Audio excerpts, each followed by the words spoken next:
Good evening. Welcome to the Talawanda Board of Education meeting. It is May 18th, 2023. We welcome everybody.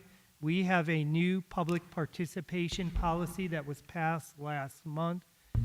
Any person that would like to speak needs to come before the meeting starts and sign into the book, which is up front, or they may email or call Miss Holly Hansel, and that can be done in advance. That can be done a day in advance, 2 days in advance, whenever, if you know that you're going to speak, and she will add you to the book. We've done that tonight, and then the book is handed over to our board president, and then he will call the people one by one according to the book. But welcome. So at this point in time, I see we're operating, and I will turn the meeting over to President Mead. Welcome, everybody. I call the Talawanda School Board meeting to order. Mr. Falsky, would you call the roll, please? Mr. Brothers? Dr. Knight Abowitz? Here. Dr. Howard? Here. Mr. Otto? Here. Mr. Mead? Here. Dr. Thoreau, do you have a recommendation for the board? I do. We had lots of amendments. I am recommending that the board approve the agenda as amended. Under 5A, approval of end of contracts, that language was changed. Number 2 change was we added a first reading of policy in athletics in the presentation area. Number 3, the FFA and FCCLA, they had their presentations and we've uploaded them to the agenda. Number 4, in the fourth forecast presentation, that was updated. Ms. Tafalski added some information, and there was also a typo that needed to be fixed. We had an anonymous gift, which was number 5 added, and that was in the amount of a little over $2,400. We also amended the Chromebook resolution. It had a typo in it. It said K-8, and our Chromebooks are grades 2 through 8. We added an English language arts middle school resignation. We just got that today. And then in the classified employment area, number 1, it had the wrong dates. It had 2022, 2023, and it should be for next year, 2023, 24. So those were the amendments made. Okay. Thank you, Dr. Thoreau. Can I get a motion to approve the agenda as amended? So moved. Dr. Howard, in a second. Second. Knight Abowitz. Would you call the roll, please, Mr. Falsky? Dr. Howard? Yes. Dr. Knight Abowitz? Yes. Mr. Otto? Yes. Mr. Mead? Yes. For our Pledge of Allegiance tonight, the leadership of the FFA is going to lead us in the pledge. If you would please stand.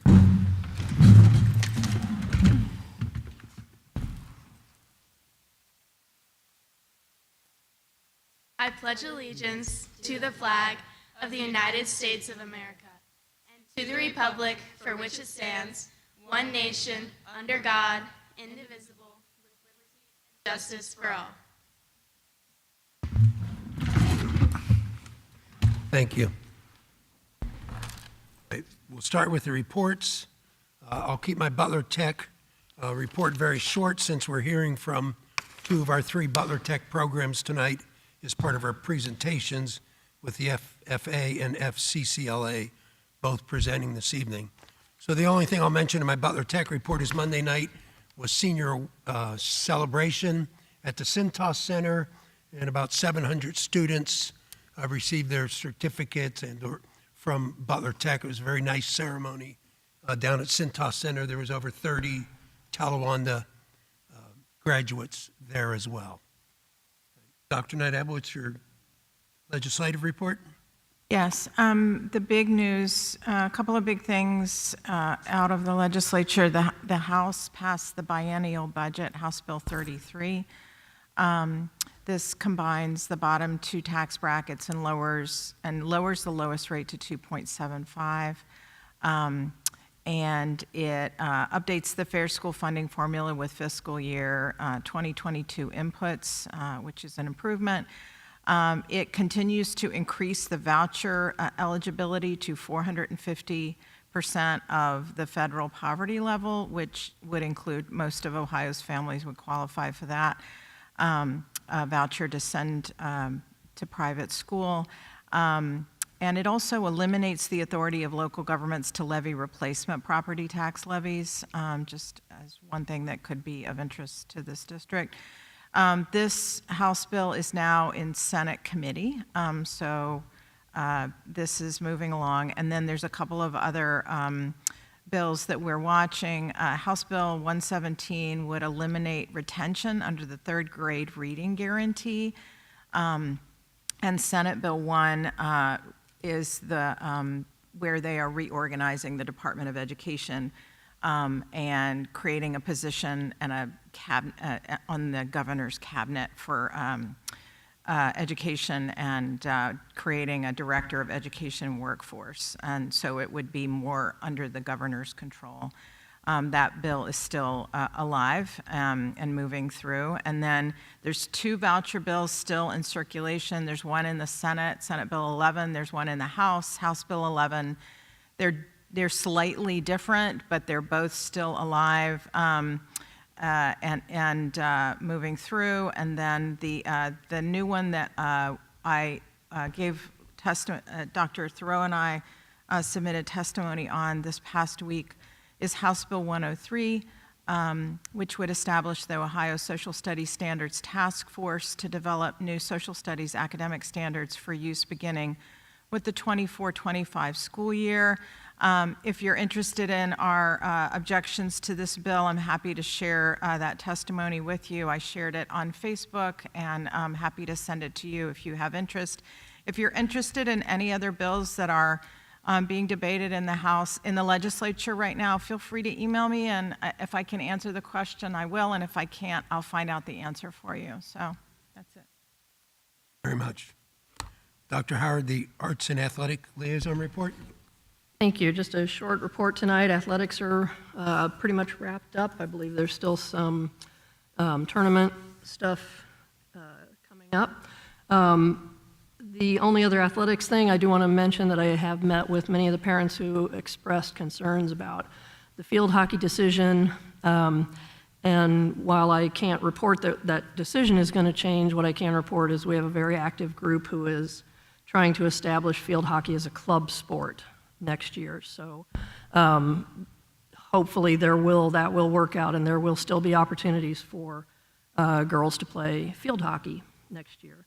I do also want to mention as a thank you to the teachers here at the high school, the middle school, and the elementary schools who encourage their students to participate in the Oxford Public Arts Commission contest, and I put that in quotes, called Haiku in Bloom. And we had a significant number of very high quality haiku poetry that was created by Talawanda district students that were entered into that event. So thank you to all the teachers who really helped get students engaged in that. And thank you to the students who participated in that as well. Thank you, Dr. Howard. Mr. Bothus is not here for his student achievement report, but I will mention that last night I was able to attend the summa cum laude celebration with 35 of our graduating seniors to recognize their academic achievements. So congratulations to all of them and the entire Talawanda staff from kindergarten up who helped them reach all those achievements. Now, Dr. Thoreau, for resolutions and presentations. I would like to recognize Mike Marston to come up and present for the music department tonight. Welcome.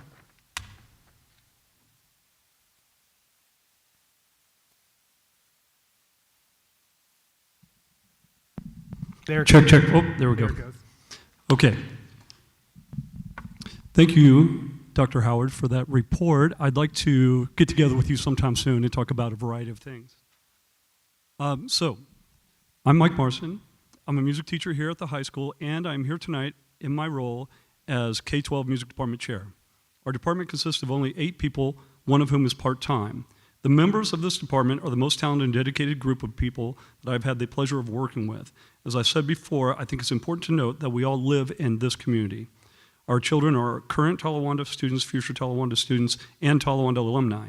We care about Talawanda students like we care about our own children because in many cases they are and have been. Dr. Thoreau invited me to speak here again at this meeting, and I thank you, Dr. Thoreau, for the opportunity to speak. The National Association for Music Education lists 19 important benefits of music in our schools, and I'm going to not flesh them out, but list them quickly. Musical training helps develop language and reasoning. Students who have early a mastery of memorization can be gained. Students learn to improve their work, increase coordination, a sense of achievement. Kids stay engaged in school. They have success in society, emotional development. Students learn pattern recognition, fine-tuned auditory skills. Music builds imagination and intellectual curiosity. Music can be relaxing. Musical instruments can teach discipline, preparation for the creative economy. That's a good one. I want to say that again. Preparation for the creative economy. Development and creative thinking. Music can develop spatial intelligence. Kids can learn teamwork, responsible risk-taking, and better self-confidence. I also had the pleasure of attending the Summa Cum Laude celebration last evening, and it was really well done. The speeches made by my colleagues were fantastic, and it's so neat to see all of these great students being recognized and celebrated. I want to point out, as I did last night, that I noticed the majority of our students graduating with the highest honors are current or former members of our musical ensembles. I'm very proud of that fact. Smart kids are good at music, and music makes kids smart. That's my simple statement. If you forget everything else I said, remember that. I'll say it again. Smart kids are good at music, and music makes kids smart. I'm going to come back to that later. Knowing that music education is essential education for our children, our music teachers work hard to provide them with the best quality instruction possible in the classroom, on stage, and in performance. This year at Bogan, the kindergartners dressed as farmers and sang about farm animals, while the first graders came in their pajamas to perform Pajama Party. Second graders sang songs, I know it sounds like fun, doesn't it? Second graders sang songs from The Lion King, and third graders performed scenes from The Sound of Music. Fourth graders did the musical Compose Yourself about classical composers who came to life to talk about their music. Fifth grade put on a musical of the combined shows Newsies and Annie. All had fun. This has been an excellent year for Kramer Music. Grades 2 through 5 held concerts. Grade 4 and 5 learned to play recorders and ukuleles. Fifth grade students went downtown in December to see the Cincinnati Ballet performance of The Nutcracker. That's fantastic. And for anybody that has not been down to see The Nutcracker, please take the opportunity to do so. The Cincinnati Ballet is fantastic, and that's a wonderful show. All grade levels learned about the elements of music, composers, world music, singing, playing simple rhythm instruments, and music theory. At Marshall, all grades except kindergarten got to perform this year. Third grade performed fall festivals around the world in November. Second grade presented Elfies and the Sleigh Riders in December. First grade presented E.I.E.I. Oops, our farmland musical, in April. Fifth graders presented I'm Still Standing, an original created by our students incorporating songs from the 1980s, 90s, and today.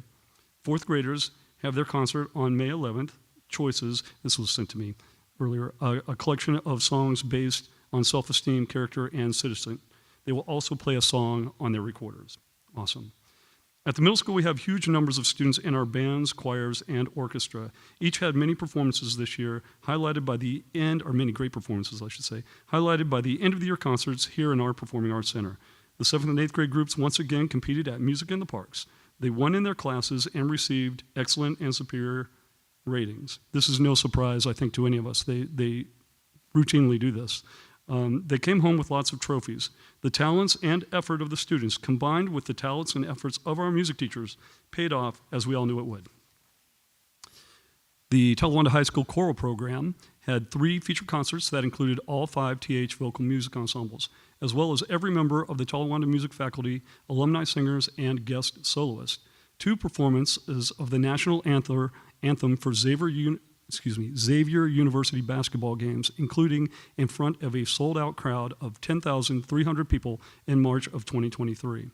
A day-long clinic and collaborative performance with the LEAP Music Academy from Chennai Chennai, India, during their performance tour of the United States. Mr. Pearson is set to do a Zoom clinic with LEAP on Wednesday, May 24th, concerning beginning a show choir study program in Chennai, or within the LEAP program. I do want to add, not in my notes, but I want to add that one thing that is very special to point about our choral program is that the middle school and the high school, they do take effort to perform a variety of styles of music and in a variety of languages, which is really, really amazing for these choirs to do, and it's wonderful to hear. The high school instrumental ensembles have also had a great school year. The marching band had a fantastic season performing at football games, parades, and contests. Everyone knows how great our marching band is, and I obviously am very proud of it. I would like to point out, as the board has as well, that this is the only band that has the pay to participate fee in the fall. All the other bands, middle school bands, jazz band, steel band, no pay to participate. It's just the marching band. And that's due to its unique position as a co-curricular activity. So we have a marching band class, and then we have all the marching band extracurricular stuff that we do, rehearsals and games, contests and parades, and those kinds of events. So I want to highlight that. And as I said, the board has made that clear before, but I want to mention it tonight. The band boosters and others will do their best to provide financial assistance and working with our treasurer's office to make sure that that's done properly. And we know that monies need to be handled very carefully, whether that's donated money or whatever money needs to be handled very carefully. And there are rules and laws about it. And we're going to coordinate closely with her to make sure we're doing what's proper. But we have the desire to help students with the pay to participate fee, which is large and a problem for some families. And I do have to say, it pains me to say that some students will choose not to participate next season due to the cost. And I'm sorry to bring that up when I'm talking about all the great things that have happened, but I think it's important that I publicly say my feelings and concerns about that. And I know that's shared with you on the stage there as well. I know. And I appreciate the work that you do, and I know you're in a hard position. I would like to highlight that the jazz band, steel band, marching band, and orchestra shared a concert in December. The jazz band and orchestra shared a concert in February. The steel band performed at the Butler County Educational Service Center Head Start Kickoff event in May. All the ensembles had wonderful spring performances right here in our Performing Arts Center, and many of these performances were shared events between middle school and high school programs. So that was very nice to have combined and see grades 6 through 12 or 7 through 12 doing performance together. We were once again able to bring all the fifth graders here in December to have the band, choir, and orchestra perform for them, demonstrating the kind of classes that they can sign up for as sixth graders at Talawanda Middle School. They also have an opportunity to ask questions about the class. To finish the school year, we are excited to have the band, orchestra, and choir members performing at graduation in Millett Hall next Friday evening. Once again, I'm going to say that music education is essential education. Smart kids make good musicians, and music makes kids smart. I know that tough decisions are on the horizon. I ask that we continue to look, all of us, continue to look for ways to remain fiscally responsible and protect these essential music classes for our students. And I know we're doing that. I know that we are. I'm not saying we're not. I want to continue that and also make a public statement about it. In conclusion, most importantly, I would like to thank our students. They have worked hard, had a lot of fun. They grew as musicians and people. They made some great music, and we are proud of you. Thank you, students. Thank you, Mr. Marston. Thank you. Thank you, Mr. Marston. At this point in time, I'd like to call Ms. Sharon Gregory and the FCCLA students that are here for their presentation. Welcome. I know you have some great information to present tonight.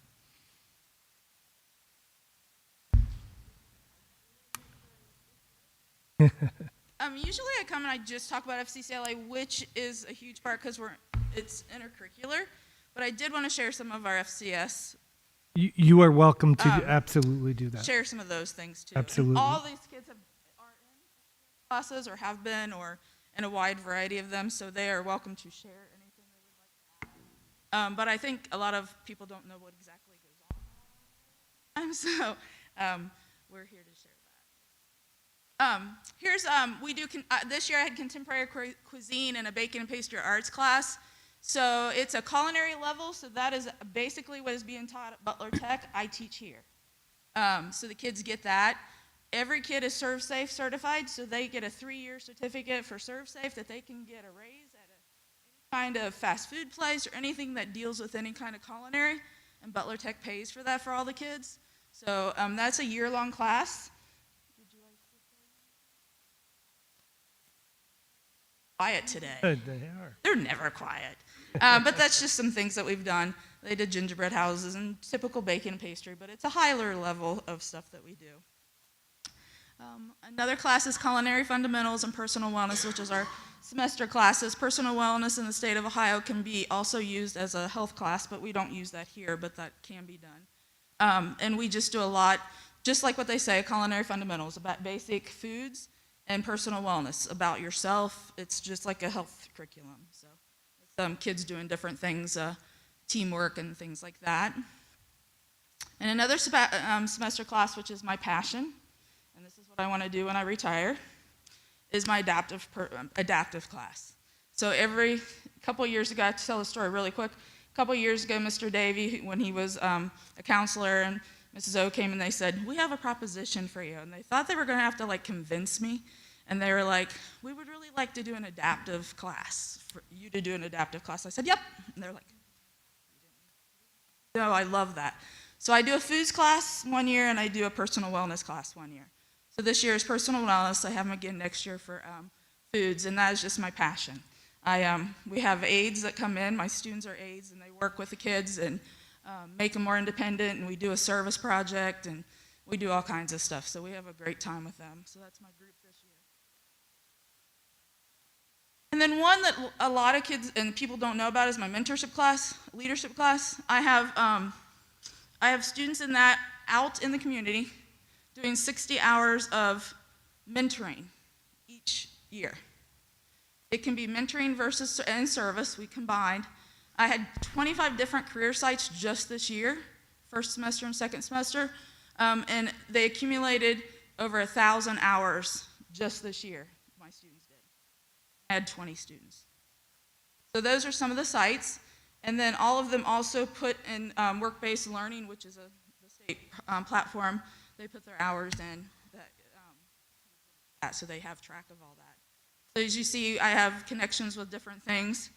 And I know for a fact some of the people in this group here a lot from their sites.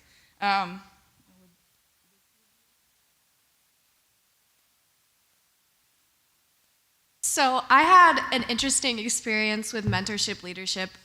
I actually took this class as a freshman, which is very unusual, but I actually mentored under Miss Gregory with the FCCLA program, and honestly, without that year, I wouldn't have been able to have the accomplishments in FCCLA that I have now. Learning about FCCLA, learning about the dynamics of it, learning about how it works with the Department of Education allowed me to have the confidence and ability to run for regional and state office, which I've served the past 3 years. So that's my experience with mentorship leadership. It was an amazing course. I took leadership mentorship for 2 years, last year and this year, and this has been like one of my favorite classes. We get to go out and work in the community. So I was at the McCullough Hyde Hospital this year, and my passion for a very long time has been nursing. So I got to explore that and like see the behind the scenes of what you don't get to see on an everyday basis. And it made me like dead set that that was what I wanted to do for my future. So that's what I'm going to college for next year. So this class allowed me the ability to basically decide my future through exploring that option, which I'm very thankful for. I have real quick is I had a student who did something with their father, and it wasn't him, they can't do their parents, but it was his company, and he came to me, he says, "Mr. Gregory, I have something to tell you, and I have to tell my parents. I'm not doing what he wants me to do." That conversation, so he decided, after mentoring, he decided that's not really what he wants to do. So then second semester, he did, he's at Baker Chiropractic, and that's what he's going into college for. So his parents handled it really well, and it was a great thing for them. So that's my mostly junior, senior class. So then on to FCCLA, we have 198 members. Here's our group that we have. Service projects, we are known for service. So for this list, Ms. G has provided, we worked with Bogan Elementary quite a bit this year at the PTG meetings, Kids Night Out, and their carnival. We also did like Donuts with Santa with the elementary kids. We served at the Hall of Fame luncheon. We did Dig for a Cure, Luna Cares, and Senior Citizen Center, which we've done a lot with again this year. Halloween Bash, we did, I think it's down there, we did the Luau as well, and the Snowball. Trunk or Treat for Community, the Veterans Day Breakfast and Program, which is one of our biggest events, of our biggest service events that we hold. Family adoption for Thanksgiving. We adopted 2 families this year and donated Kroger gift cards for them so that they could have a Thanksgiving dinner. Family adoption for Santa. We adopted 5 families, and all of the students in our FCS classes donated presents to give these families a Christmas. And we partnered with FFA on that, sorry. We do the blood drives. We do 2 blood drives a year. And if you participate in these 3 times throughout your high school career, you get cords for graduation. And then the talent show, we donate those proceeds to the Ronald McDonald House. We raised a little over $2,000 this year. Farm to Table, we do whenever the apple pie, or the 4th graders come in for that event, we make apple pies with the 4th graders, which is really fun for all of us, and the Buddy Dance cookie decorating. This is just like a personal thing, but yesterday I was recognized from the Lions Club for a service scholarship, and I just wanted to recognize that over 90% of the service activities and service hours that I earned were through this program, and because Miss Gregory has offered them to us and her students. There's a lot that I forget. I mean, we do so many projects. We just did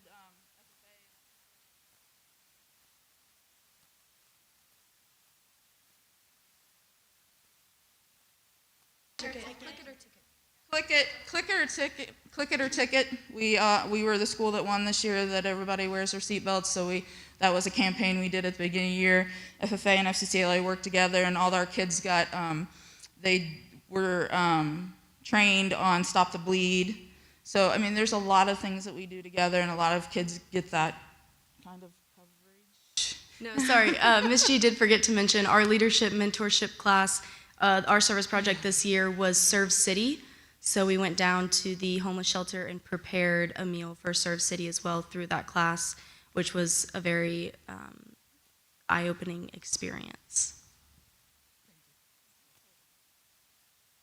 We'll go on here. And this, so leadership overall, we have obviously leaders in the classroom. Each of my classes do a service project, so there's always a chair, and they do that. But then my chapter advisors are listed there, and there's a picture from last year in San Diego. And then we would also like to recognize our state and regional officers, which we're going to do at this time really quickly. We had 2 state officers, if you'd like to come forward.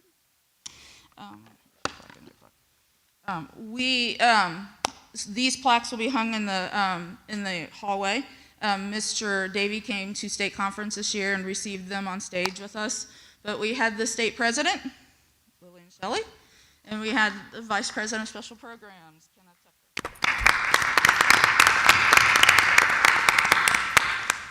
So this is their I guess, award to the school.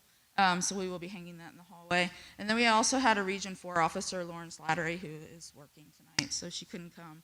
So that's a real honor to have 3 from Talawanda. This year we don't have any right now, which was kind of weird because I've had state officers for over 20 years, so that was like a culture shock. But we're already planning for next year, so we have all kinds of things planned. So I will let them hold those, and then we'll go into what you guys are going to talk about your things. So we did it state. We have, at FCCLA, we have regional, state, and national. And our regional was local. I was in charge of that. It's at Butler Tech, but it covers all the way up to Anna High School and down to Cincinnati. And then states, obviously, the whole state. And then national is in Denver, Colorado this year in July. So these are competitive events. The first one we had Knowledge Bowl, which is Life Smarts, which just isn't FCS stuff. It's consumerism. It's everything like that. Our one team got called up and is competing in Denver. So that's 5 students that are going to do that. And then I will let them tell about their event.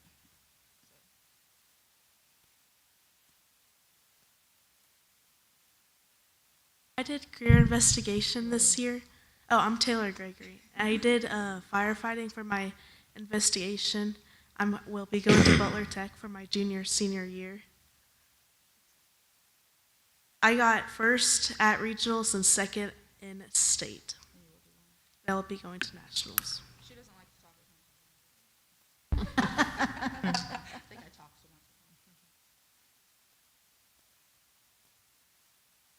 much. I'm Bailey Reed, and Anna, me, and then Taylor did chapter and review portfolio, and basically all it is everything about what we do in FCCLA.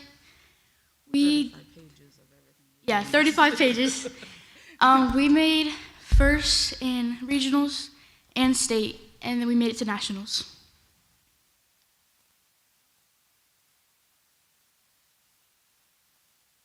I also did chapter and review portfolio for level 3. I got gold at regionals and first in state being a national qualifier. And again, chapter and review is pretty much everything that, like, we've summed it up here for the slideshow, but it's everything that we've done spread out across like 35 pages. So it's a pretty cool event. I'm James Fugate, and I participated in event management with my partner Genevieve Powell, who's not here today. But basically all it is planning a community event, which we did a fall festival, and we got first in regionals and second in state, and we are going to Denver, Colorado. It's just not planning. I mean, they had to market, budget, everything.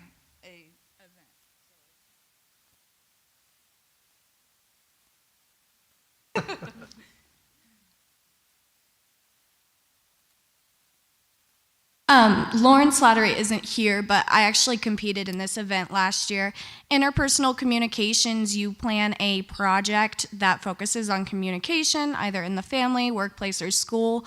Lauren chose her workplace and did a communication project with seniors at Woodland Manor. She got silver and 5th in state. I also competed in professional presentation. For this presentation, I presented on domestic violence. I presented to the counselors here at the high school and 2 of Miss Gregory's classes, as well as panels of judges throughout the state about domestic violence, awareness, and prevention. I got gold and first in the state and qualified for nationals, although I will not be able to attend.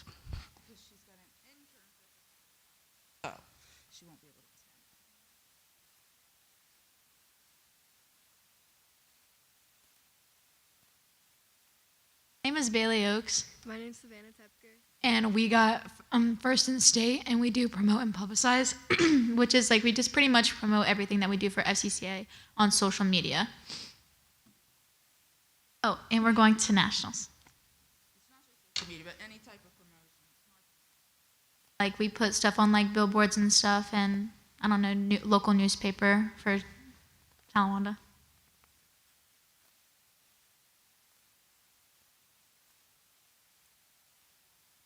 So that was, this was us up at state. Lily was doing president pictures, so we did not get her in this one. But this was Mr. Davey. They came up and they got their awards. They got big medals. So it was a great time. A lot of them's first time. So chapter awards. FCCLA offers a variety of chapter awards, and Talawanda earns many of them every year. This year, we got the Silver Award for Go for the Red. We were a Gold chapter for the Outstanding Chapter Award. We got National Program Recognition for projects in financial fitness, career connection, student body, and community service. We received the Fax Incentive Grant for traffic safety, which led to the Click It and Ticket initiative that Talawanda won recently, and we were recognized for service hours as a chapter. It's incredible what Talawanda does as a chapter, and obviously I'm biased, but as state president, there is not a chapter that does all of this. We do so much, and the amount that we are able to be recognized is incredible.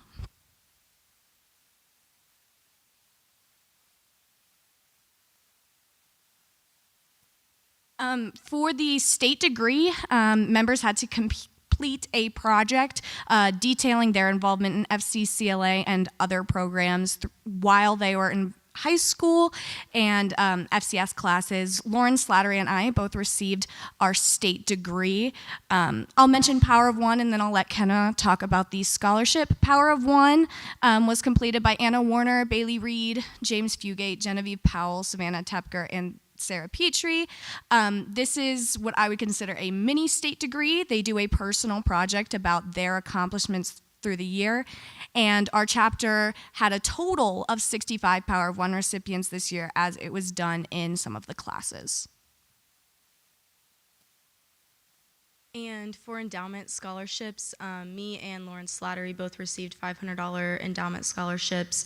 You have to apply for this, receiving like letters of recommendation like you would any scholarship, and you're up against everybody who applies in the state. So I believe there were upwards of 20 applicants this year, somewhere around there, and 2 of us from Talawanda. How many are selected? Yes, 10 are selected throughout the state, and 2 of them were here at Talawanda. Actually did this without crying, which is a first for the year, because usually I do, because I get very emotional about my kids. I do love my kids, and this is the first year in my 33 years we're taking 14 kids to nationals. 14 to Denver, Colorado. So they get to go, they get to a week in Denver, they get to compete, they get to see some sights, they get to see people from Puerto Rico to the Virgin Islands to Japan, because they have it in Japan. So it's so cool and something really rewarding for them. So it's super exciting for me and for the kids this year that we get to do this. And I want to thank Talawanda for being supportive of our programs, and hopefully we stay around for a while. You know, I know we're Butler Tech, and Butler Tech does pay for them to go to Denver and stuff, which I know a lot of schools couldn't afford. So that's a great opportunity for them also. So I want to thank you. And do you guys want to say anything? I know you've spent quite a while listening to us brag about our achievements here, but there are 2 more points I want to add. One is the diversity that we see in FCS classes and FCCLA. In none of my other classes at the high school have I experienced so many different people of different backgrounds, different social groups coming together and working to collaborate, whether that be cooking, whether that be through helping adaptive students. The diversity seen in FCS classes is really amazing, and I think it allows students to connect with each other on a different level that isn't available in some of the other classes. And I also just wanted to thank Mrs. Gregory. We've had a long 5 years, and she said she wasn't going to cry, but and no matter how stubborn all of us can be, she is really one of the best advisors I have ever seen. And she works to give us these opportunities. So I think she deserves that recognition too.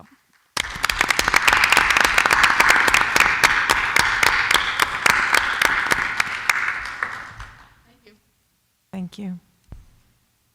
Thank you, Mrs. Gregory. I know last night at the Tuesday night at the Butler Tech board meeting, we approved your travel to Colorado, so it's a go.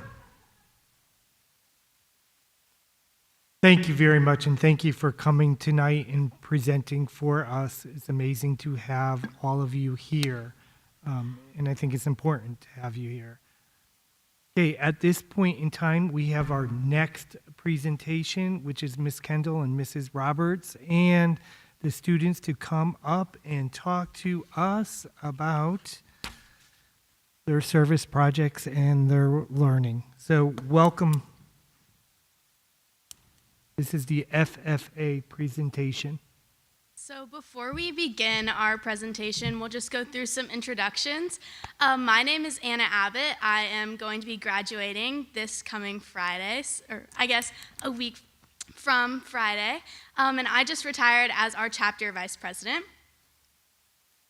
Hello there, my name is Cadence Morris. I'm also a senior FFA member. Although my time in the FFA hasn't come to a close quite yet, I'll be serving as a state officer this year. I currently am retired as our chapter reporter.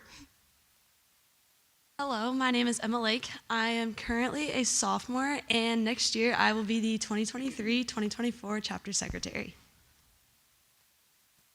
Emma Schwab. I am a junior, and next year I am serving as the 2023-2024 vice president.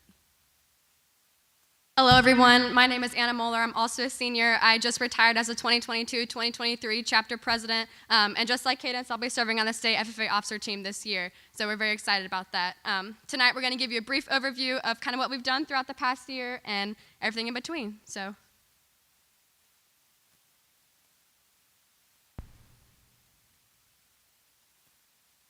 There we go. Okay, so first off, we have our two lovely advisors, Ms. Roberts and Ms. Kendall. They're sitting in the crowd here. They allow us to do so many incredible things throughout the year. We'll talk a lot about our accomplishments tonight, but I want to make it clear that we would not be as successful as we are without these two individuals. They really do allow us to have more opportunities than I could have ever imagined walking in my freshman year, so we appreciate them more than we could ever say. So a lot of our program is based on the three-circle model, and that includes the classroom and laboratory, SAEs, which is supervised agricultural experiences, and then also FFA.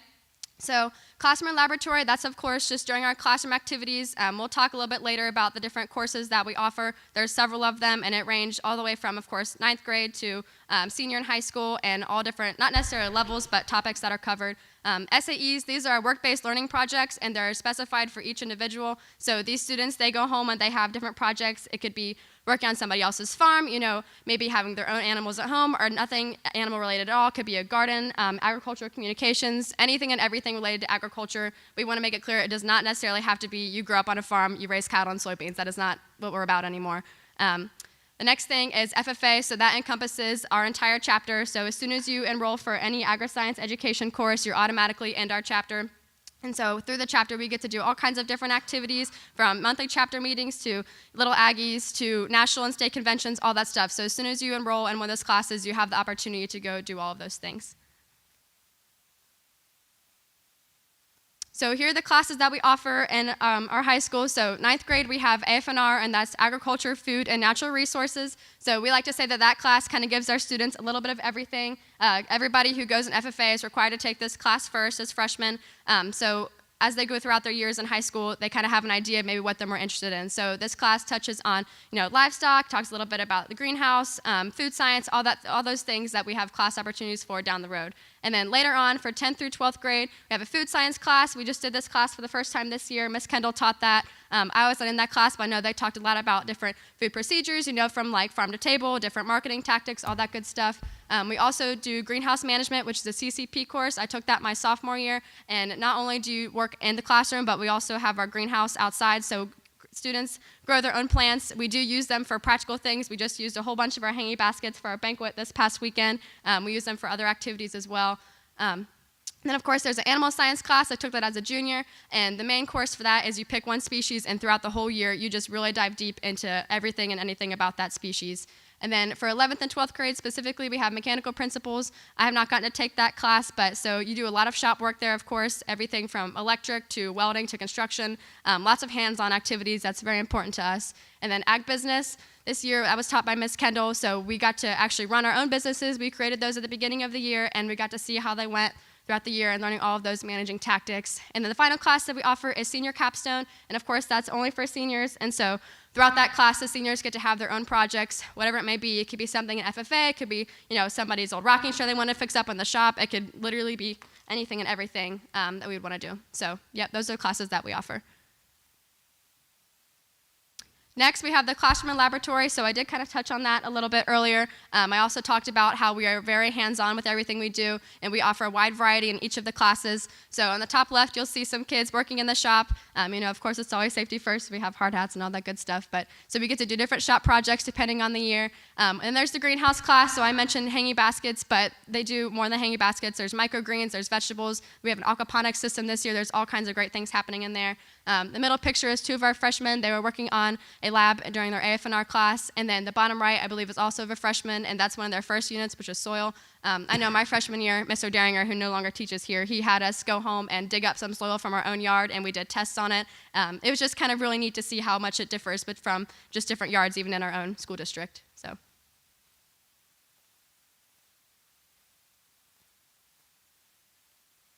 One more thing I'd like to touch on in the classroom is in our mechanical principles class, you do leave that class with an OSHA 10 certification.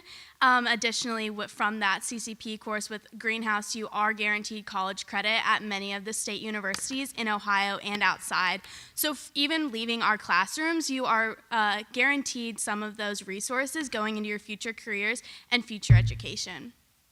Specifically for FFA opportunities, our members have a lot of unique leadership opportunities that are exclusively for FFA members. Some that we'll highlight from the pictures on the screen. In the top left, that is a member, Brian Evans, who is receiving his state degree. The state degree, only 2% of all FFA members receive that, and a large majority of our chapter are given the opportunity to pursue that. That puts in all 3 of the portions of the circle model into an application, and it's evaluated by the state of Ohio. In the middle, up there on the top, that is the Fall Fest that we helped out FCCLA with. We were able to introduce some of agriculture and agricultural education into the middle school through interactive things with stations and learning about FFA and agriculture in our community, as we are a fringe rural community, so introducing some of that. Additionally, we have members in the state band that performs at state convention in front of 10,000 members. So that is very selective, and we have had members in the past. Up there is Cheyenne Dalton. She represented our chapter in that state band, which is very prestigious. In the bottom left, that was me, Cadence Morris, and another member, Rylan Beckner. We represented our chapter at the National FFA Washington Leadership Conference this past June. Through that, we were able to learn about diversity, inclusivity, and advocacy within and outside of agriculture and meet many members from around the country. We were at just one session, which had about 400 members, but there are about 7 sessions throughout the entire summer. So this is a very large, but also somewhat selective leadership conference. And we were able to meet with some of our local congressional representatives to speak with them about how Congress is addressing agricultural and school issues and provide a student perspective on that, which is a very unique opportunity that only FFA members get. And thankfully, because of our support from Butler Tech, we were able to get some scholarships for that so that we could fund that trip. And we were able to explore DC and just build long-lasting networking connections, as we also got to meet with one of our past members, Ann Kanapke, who now helps run the Department of Agriculture up on Capitol Hill, so working for the USDA. And we have that connection through FFA. And then additionally, we just have our chapter officer team who have worked behind the scenes on almost every event that we have run. And it's very, very unique to have such a strong officer team, and Talawanda every year has one. Additionally, we have a lot of educational field trips. I know a lot of our members on our officer team are out of school a lot. However, we are very academically focused, so several of us did get summa cum laude. So not only are we out of school for a while for these educational field trips, but we're also dedicated students in the classroom. And so through these educational field trips, we learn about agriculture in many different parts of the country and the state. We have had freshman members that attend a freshman-only conference up in the Versailles High School, and they learn from state FFA officers and different industry professionals on the different facets of agriculture. Additionally, we go to National Convention every year, which is an amazing trip in Indianapolis, Indiana, and we have about 70,000 members from almost the million members of National FFA show up to Lucas Oil Stadium, and we learn about leadership and agriculture from around the country and around the world, as we're also represented by the Virgin Islands and Puerto Rico. In the bottom left is the Ohio State Farm Science Review. This is a way to connect with members through a very unique educational field trip where you learn about agricultural equipment and also how that is represented at the Ohio State Fair. And also in the bottom right-hand corner, this is an amazing group of individuals who earn their American FFA degree. This is the highest degree that is offered in the National FFA organization, and only 1%, if that, of members earn this, and we also have about 9 members this year getting that. And so that requires you to finish out your SAE past graduation into that December of your graduating year. And it's an incredible accomplishment that does not get as much recognition as it deserves, so we always have a strong group of members achieve that and walk across on national television and earn that every year. Also, our career development events, as you'll see up here with me, we have a whole bunch of banners. There are about 5 here, and then also a whole bunch of plaques that we have earned throughout the year. A banner, well, if you walk down the hallway, they are lining, and inside the classrooms, you literally cannot see the classroom walls because they are covered in these blue felt banners, and it doesn't hit you until you're deep into the Ohio FFA organization how special these banners are. Our chapter is lucky enough to have such a strong group of members who are dedicated to these career development events, and we are lucky enough to earn these banners on a regular basis. However, it is a very prestigious award as they are only given to the top 5 teams in each event in the state, and then plaques are given for places 6 through 10, and we're swimming in plaques and banners. So these are represented on the sub-district, district, state, and national level, and we have been represented on all of those this year and in the coming year. These range from anything from equine judging to food science and technology to public speaking to parliamentary procedure. We competed in 26 of over 30 events offered by the Ohio FFA organization. So it's very diverse in what you can compete in. Also, agricultural biotechnology was a new one that we competed in this year. So being in a laboratory setting, but also with an agricultural context, is a very unique thing that we were offered this year. Up in the top left or middle, our equine judging team got to compete in Tulsa, Oklahoma, and they also get to go back this coming fall because they competed in that and qualified for that national level competition. Additionally, next to it is our nursery and landscaping contest team. That was made of myself, Cadence Morris, Anna Moeller, and Emmett Ebersol. We competed and got second in the state this past year and the year before that, and got to represent Ohio and our chapter at that national level event in Springfield, Massachusetts, and we get to go there as graduates thanks to Butler Tech this coming year, which is a fantastic opportunity to do so.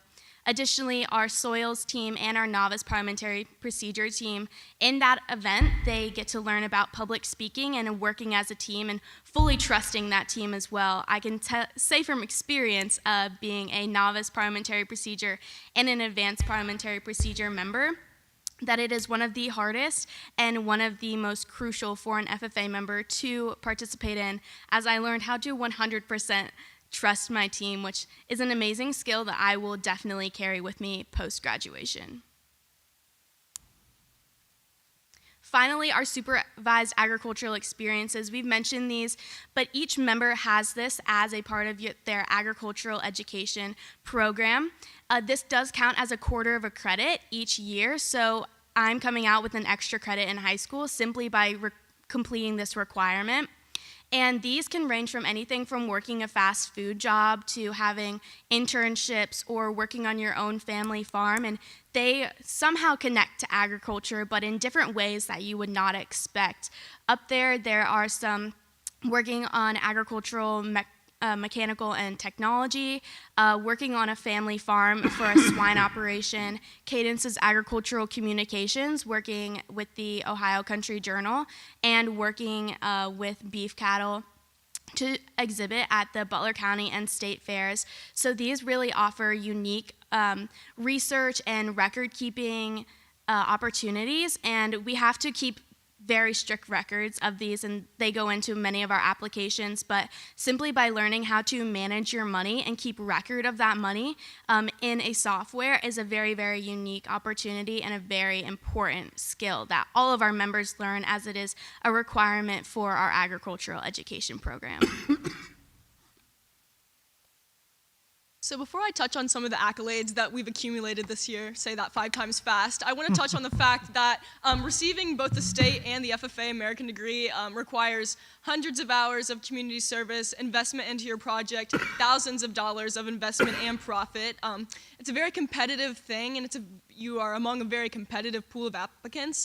Within the National FFA organization, there's over 850,000 members representing 50 states and 2 islands. Within Ohio FFA alone, I know up on our slideshow it says 27,700 members. We've actually accumulated over 29,000 members in the coming year among 326 chapters. As I mentioned, I get to share some of our accolades of the year. On May 4th and 5th of May, I already said that. We actually got to go to our state convention where over 10,000 FFA members and guests came together to learn some results of things we competed in within the year. It is a very competitive thing to be an FFA member, and to receive the amount of accolades that we have at state convention is very impressive.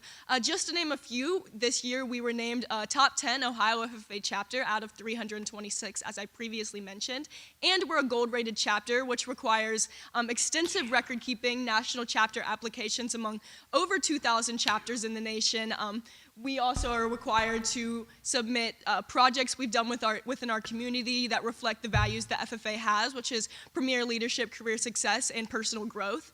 On top of that, our chapter was recognized as a top 10 strengthening agriculture division chapter. So some of the events that we've done that showed us that we are a top 10 chapter was our 4th grade Ag Day. Not many chapters have the opportunity to bring 225 4th graders and show them the ins and outs of agriculture, and that's something we did, and we were recognized for that among many other things we've done to strengthen the agricultural community this year. On top of that, we are a top 10 building communities division leader. Our members and our committee chairs have worked very hard over the course of the year to plan events almost without the help of our advisors. They are advisors, they advise us, we plan it, but they do all the dirty work with that. Also, we are a top 10 growing leaders division, so as you can see, we're some pretty good public speakers over there. That is completely because of our ability to grow our leaders within our chapter. We also were recognized as a state charitable giving chapter, which means that we not only earned money towards our chapter, but we donated it back out, which is a value that the National FFA organization has. My possibly favorite accolade to share with you guys tonight is that we have 2 Ohio FFA state officers for the 2023-2024 year. Myself, this year I'll be serving as the Ohio FFA state reporter, and Miss Anna Moeller here will be serving as the Ohio FFA state vice president at large. Of a very competitive pool of applicants, we have been working towards this for many months.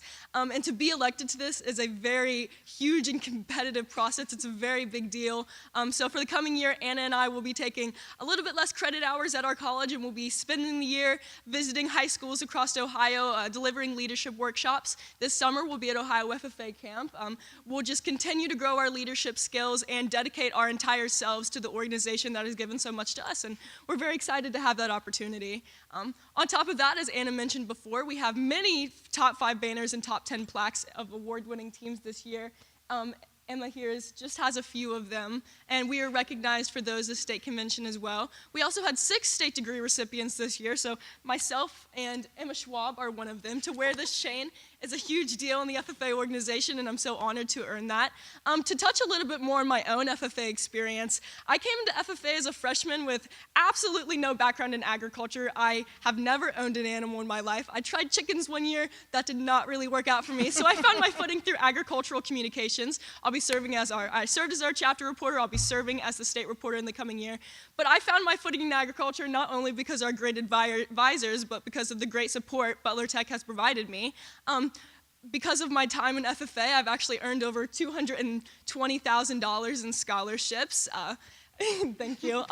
And I'm a very well-rounded person because of my time in FFA.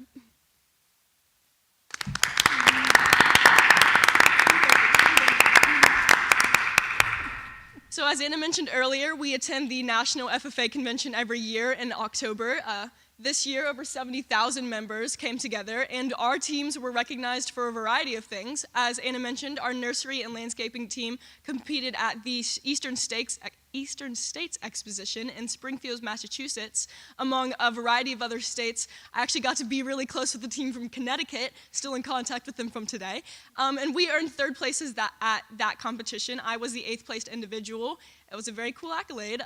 At National FFA Convention, we also have the opportunity to represent the National Agri-Science Fair. So Agri-Science Fair happens on the national, state, and district levels. 2 of our junior or rising senior members, Abby Garland and Emma Puckett, were recognized at the National FFA Convention this year for 4th place in their social systems project, or 5th place, I'm sorry, in their social systems project, which dove into 4th graders' understanding, or elementary school students' understanding of agriculture. And this is a very competitive process. They are judged and interviewed over the course of multiple months by a panel of many different professionals and judges. And to receive that is a very, very big honor. This year, into the fall of 2023, these 2 girls also received first at the state contest, and again this year at the state contest, they received a first place and bid to the national contest where they will be national finalists. And this year their project focused on the 4th graders' understanding of genetically modified organisms, and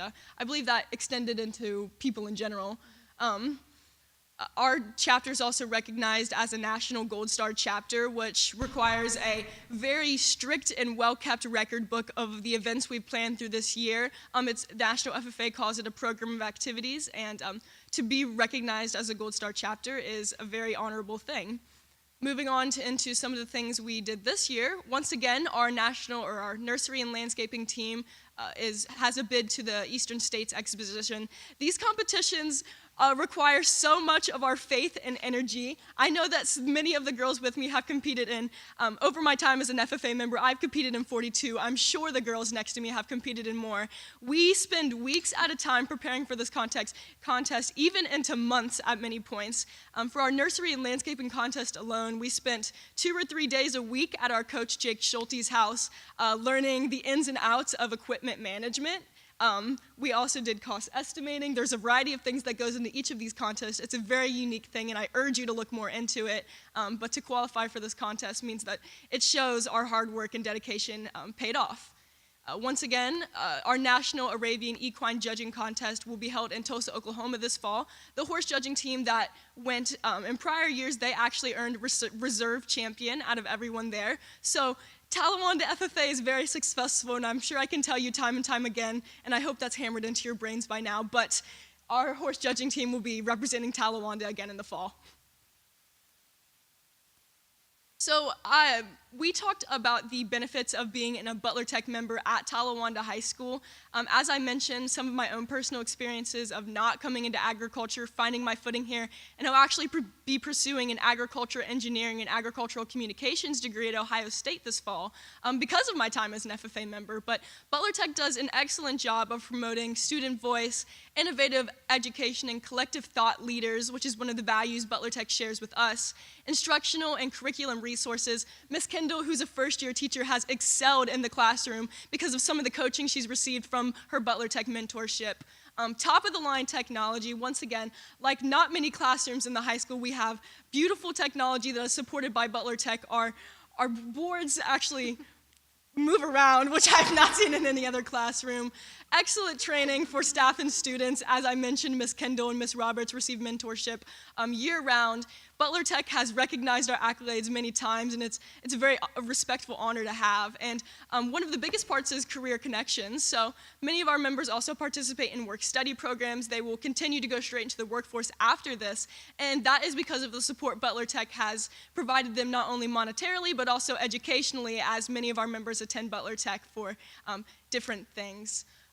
Supportive funding model, I can say this time and time again, that is one of the biggest and most important things that we value, and Butler Tech has shown us their support this way, but they've also shown their support and a lot by coming to our events, by caring about what we do, and we are so appreciative of things like that. And lastly, many opportunities for our students and members to pursue their passions and find their purpose. I know I have. I know Anna Muller will also be pursuing agricultural education and business, and we are better people and better agriculturalists, and the world is going to need more farmers as the population continues to grow and the farmable land continues to shrink. And I did not understand that until I came into FFA, and Butler Tech provided that support for us. The last thing I wanted to share with you, as chapter reporter, I pride myself on being active on our social medias. Abby Garland, a junior member, will be the reporter this year, but please take some time to look into our social medias and what we do on there. We're very active, and we would appreciate it. So thank you guys so much. Thank you.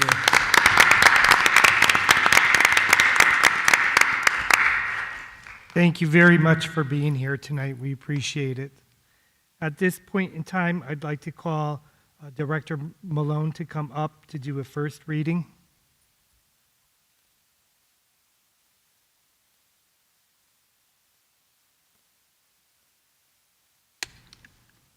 Good evening. I'm going to request in the future to be in front of these presentations because they do a much better job than I do. So, Seriously. Students, before you leave, I just want to say what a great job. Your presentations were fantastic. So I could use some public speaking from you guys in the future. I have one policy for a first reading. It's policy 2431, interscholastic athletics. This draft policy, it has a section in it where it states the superintendent shall annually prepare and approve and present to the board for its consideration a program of interscholastic athletics, which shall include a complete schedule of events and shall inform the board of changes in that schedule as they occur and shall secure the board approval before making any changes to the said schedule. So the recommendation is to remove some of that language, and that language is the section that talks about it shall include the complete schedule of events, and to remove that part, and it shall inform the board of changes in the schedule as they occur and shall secure the board approval before making any changes in the said schedule. And I think that is just to help as schedules happen throughout sporting events. Every time a schedule change happens, we don't have to present it to the board to make those schedule changes occur. So I think that's the request in the first reading, to remove that language. That is correct. An example is when we have weather delays or any type of that, it would be problematic that we would have to come and call a board meeting to be able to reschedule any of those types of postpone. So Neola has recommended to change that language so that you know what's going on, but we don't have to keep meeting every time there's something like that. I wasn't aware we were getting a complete schedule of events anyway. So this seems like kind of a sort of removal there. Thank you, Neola. Any questions for me? Okay, thank you. We'll now move on to the visitors and public participation part. We had 3 people asked to address the board this evening. So Tomoka Brown.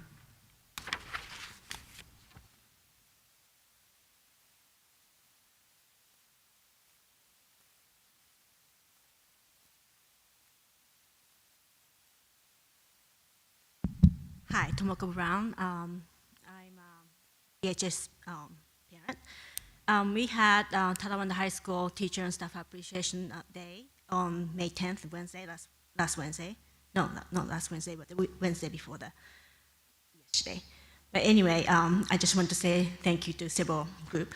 Number one, office staff, Talawanda High School office staff, Miss Johnson, Miss Patton, Miss Gingrich. They helped me organize all these logistics and details. Mr. Zimmerman, who gave us a picture of teachers and stuff so we can post on the wall, and other teachers helped me spread the words to other students. We had 79 individuals donated money, dessert, snack, drink, time, and I want to thank some of those people. We had generous community members and retired teachers who don't have any kids at the Talawanda High School, and I want to thank them. We also want to thank them. I usually post that donor's name on the wall in that room that we host that event, and I realized I see same name over and over again. Some of the names I've seen since, when my kids and their kids are in elementary school, and they donated every time when I organized the conference meals and teacher appreciation luncheon and all that stuff. So I want to thank them. And I also had a parent who was recovering from surgery, and she was on and off on oxygen. She dropped off a dessert, and I'm sending my heartfelt thank you to those people, and other parents too. Another group that I want to mention is the Oxford Donor Shop. The Talawanda High School is the only school in the district that doesn't have PTG, and we're not 501c3 nonprofit. So when I ask for donations, they don't usually consider it, the Kroger and those places. And Oxford Donor Shop, every time I ask, they says, how much do you need? That's the answer, so I want to thank them. And not only this year, they provided us donuts in 2019 and last year to 2022. So I want to recognize those people. Thank you so much. Thank you. Mike Dittman.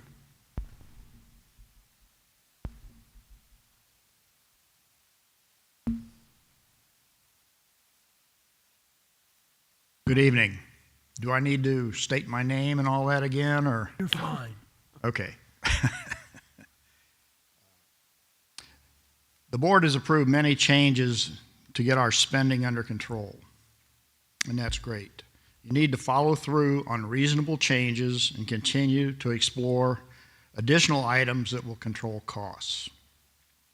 Last month, I pointed out that the CUP report shows administrators' salaries, average salary went up 16% from 21 to 22. This doesn't seem reasonable considering Talawanda's financial situation. There's also confusion on state funding. The CUP report shows Talawanda's per pupil funding is $3,668 per year, while the administration is always stating that state funding is $2,500 per pupil.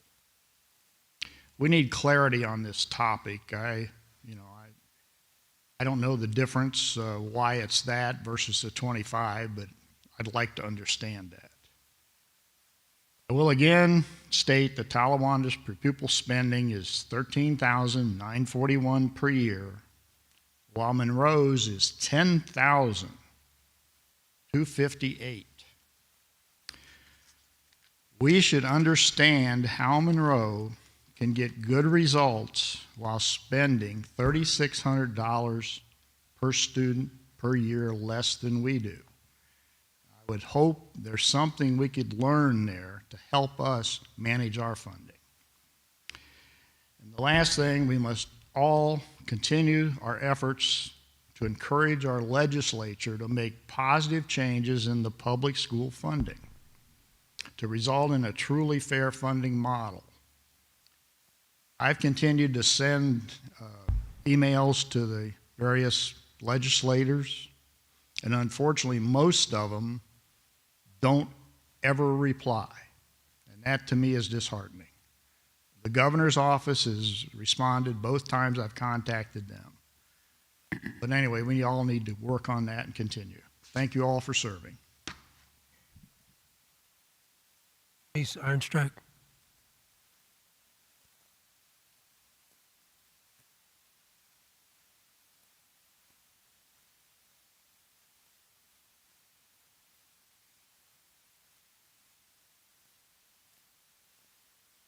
Hi, my name is Tamise Ironstruck. I live in the Talawanda district. I have 3 kids that attend schools here, Kramer, the middle school, and the high school. One of them is a big fan of Mr. Marston. He's been a fan of music for a long time. I typed up my comments so that I would stay within my 3 minutes. Good evening. I'm here tonight to give a shout out to the TSD nurses and to dispel any misconceptions about what it is that they actually do every day. Some people may believe that nurses spend their days handing out Band-Aids, and while that is a small part of what they do, it is important for our community to realize that nurses are highly trained medical professionals that work diligently to make the school environment a safe place for students, and in some cases are the only healthcare provider students will see ever. Given these misunderstandings, I would like to use my time tonight to highlight some of the things you may not be aware that students do every day that nurses do every day for Talawanda students. They manage and document immunization requirements and regulations. They address incontinence issues, assess and care for lacerations and abrasions, assess and care for potential breaks and sprains, make puberty presentations and everything that is bundled up with that, perform lice checks, perform bed bug checks, provide body cleanliness education, communicate with and educate parents, manage a plethora of medications for many students, including those with asthma, ADHD, heart conditions that may require CPR in the event of an emergency, students with significant physical disabilities who need to be tube fed, which when done incorrectly can have catastrophic consequences for those children, students with type 1 diabetes who need carbs counted and insulin dosed, as well as minute-to-minute monitoring of their blood sugar levels to prevent life-threatening lows. And it's also worth mentioning that while insulin is a life-saving necessary medicine, it also can be deadly when dosed incorrectly. In addition to all of these daily tasks, our nurses are bonding with students, giving them an adult that they can trust and an outlet to depend on when it comes to their care. I cannot understate how important this is for all students, and especially for those who live with chronic illnesses. These kids already have so many obstacles to overcome while they navigate the school system. I can't imagine how much more difficult it will be for them and their families if nurses are removed from Talawanda schools. I implore the board to reconsider the proposed removal of nurses from schools, given the extreme potential consequences of this choice. Imagine, for example, how strange it is for some of us to hear the board spend so much time debating how we can keep sports that will harm children without any discussion of how dangerous removing nurses will be for some students. I realize that these are not the majorities of the students in Talawanda population, but they matter and they deserve a safe school experience just as much as anyone else. Thank you for your time. Thank you. Now move on to the report of the treasurer, Ms. Trafalski. Yes, 4A, it is recommended that the board approve the April 27th, 2023 minutes. Can I get a motion to approve 4A, the minutes? So moved. Thank you, Mr. Otto. A second? Second. Thank you. Dr. Howard? If you call the roll, Ms. Trafalski? Mr. Otto? Yes. Dr. Howard? Yes. Dr. Knight Abowitz? Yes. Mr. Mead? Abstain. Okay, motion passes. I'm going to block 4B through 4I, and I am recommending that the board approve the following as presented. Approval of the anonymous gift to assist in paying outstanding high school senior fees for students in need. Approval of the appropriation modifications. Approval of any then and nows over $3,000. Approval of the April financial report. Approval of the amended certificate of estimated resources. And this is generated for the county auditor when we receive money that was not originally anticipated at the start of the school year. This particular report is primarily for the athletic fees that we collected this spring, the transfer that we did with the dormant student activity funds, as well as the $231,000 that we received just last week, actually came into our coffers for the safety grants. Approval of the Butler County ESC Head Start lease agreement for the 23-24 school year. Approval of a one-year extension with Alpha Omega for custodial services at the high school in Kramer at a 0% increase for next year. and approval of a resolution to advertise for one-to-one Chromebooks for 2nd to 8th grade for the 23-24 school year. I get a motion to approve 4B through 4I. So moved. Thank you, Dr. Knight Edwards. And a second? Second. Thank you, Mr. Otto. Any questions?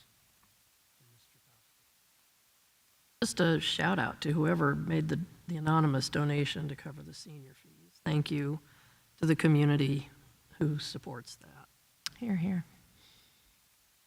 And it's nice to hear that Alpha Omega also has agreed to a 0% increase. That's going to help a lot. Since I have been in this position, we've been able to work that out every year so that there's only been one increase, and that was this current year that we're in at 2%. Every other time it's been a 0%, so we really appreciate this partnership with them. Any other questions? Call the roll, Mr. Fauski. Dr. Knight Abwitz. Yes. Mr. Otto. Yes. Dr. Howard. Yes. Mr. Mead. Yes. Motion passes. Next item up is the forecast, and we're going to do a little bit of talking about it, and or rather me presenting on it before you go through to approving it or not approving it. So thank you, Matt. All right, so it is that time of year that we take a look at our finances, where we have been and where we think we are heading based on the information that we are at this time. No, go back to the original, it doesn't. Yeah. Before we go into these slides, I do want to point out that I did make 2 corrections today. The first was on slide number 4, and that was because the PUP tax represented only 1% when it should have been 5%. And I also corrected that in the forecast assumption packet. I believe that's the 18-page document that's here on the at the stage if anyone would like a copy. And the other one was slide number 9, and this one is the slide showing the condensed forecast. And there was a statement at the bottom of it that said that our expenses continue to outstrip our revenue, which is not true for this forecast. So I just wanted to clarify what exactly the changes were when we amended this agenda for the forecast. So on the second slide, we're going to talk about the many reasons why we need to do a forecast. It creates a culture of accountability that achieves the best academic and developmental outcomes for each student. It is used as a long-range planning and management tool for administration and the leadership team. It engages the Board of Education and the community. And it is a legal requirement in Ohio that the Board of Education adopt a 5-year forecast by the end of November and May of each fiscal year. Third slide, so what are we going to be talking about? First of all, this is one of my favorite slides that I'll get into why later. But we're going to be discussing our revenue, our expenses, and our ending cash balance. This graph that is on this slide shows 3 years worth of actual information and 5 years worth of estimated data. It is important that we all remember that these are estimates, which is based on information that we have at our fingertips today. And it could all change tomorrow if ODE institutes another unfunded mandate. We need to hire 5 additional teachers that were not planned for. The county auditor increases our property values more than the 20% that we have planned for in this current forecast, etc. This is just a tool for us to guide our decisions in the future, but it can all change at the drop of a hat. So tomorrow, we may find out some additional information, throw this out, and start all over again. So this slide here, this graph here, is just a very quick, it's a very quick image that shows our revenue, expenses, ending cash balance, and the orange line through it all represents the financial needs to maintain that 90-day cash balance that I favor. Our goal is to never let the yellow bar ever dip below that orange line. We're moving on to the fourth slide, Matt. For fiscal year 23, we are estimated at bringing in $38.5 million. This is just for our general fund and does not include all of the other funds that are on our books, such as the permanent improvement, the debt, student activity, and federal funds. This graph quickly shows us that this year, 73% of our revenue came from our local community. This is through our property taxes, our school district income tax, tangible personal property, and the other miscellaneous local collections such as summer school, preschool tuition, interest on our investments, etc. The remaining 27% comes through our foundation payments via Ohio Department of Education and through the Homestead and Rollback reimbursement program through the state of Ohio. We're moving on to slide 5. So when we just look at fiscal year 23, I think it was you, Mr. Otto, who always liked to have a quick little discussion on what are the differences between the previous forecast and this current one that we're talking about right now. So this is that slide right there. So what is different from November?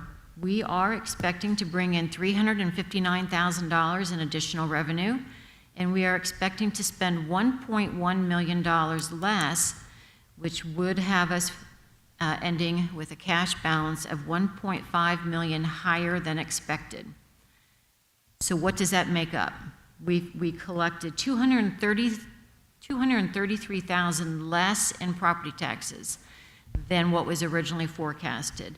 But we did collect $88,000 more in PUP and $13,000 more in rollback and homestead, but we still had a net loss compared to November of $131,000 in property taxes. Our school district income tax collections were $187,000 higher than anticipated, and our state aid is forecasted to be $112,000 higher than November. The biggest shift is in all other revenue with our increased interest rates this year, which we averaged 5% as a whole this year so far. We did collect the spring athletic fees, and we had the advances in from our dormant student activity funds that were not planned for in November. The biggest shift is obviously in our expenses. And unfortunately, some of this is a timing issue that is going to have to be moved over into fiscal year 24. So we are still going to have the expense. It's just going to be paid for in July or August. So it has to come out of this year's planning and move into next year's. But we are anticipating saving $324,000 in our retirement and our insurance benefits. Some of this is literally in our health care. Some of it is in our retirement because we had a few less dollars spent in personnel, which our retirement, our Medicare is a direct correlation to our personnel. But the biggest nugget is in our health care. We had forecasted an 18% increase in health benefits, which did take place. It's actually 17.8, but that did come to fruition in January. But due to the timing of some of the premium payments and staff members making changes to their individual plans, we do not believe that we're going to need the full amount that was planned for with that increase, which is fantastic news and will actually carry forward since each following year is built upon this current year. We will show a savings in the outlying years due to that. The other big variance is in our capital outlay. This is where our big ticket items, such as our one-to-one technology for our students is, and the bus and maintenance construction project is in this category as well. This is where I said we're going to be spending the money. It's just a timing issue, and we'll cross over into the fiscal years. The bus and maintenance project is not done. I do not believe it's going to be done by June 30th. The project may be done by June 30th, but as far as the payment applications and truing everything up will not happen until July or August. So I did have to take out a portion of the money and shift it from fiscal year '23, and I put it into fiscal year '24.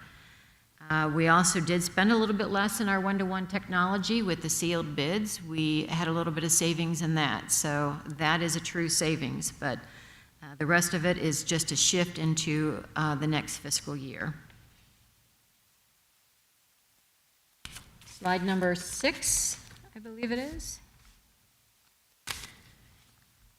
Let's talk about the highlights of our revenue, the challenges, and our future assumptions.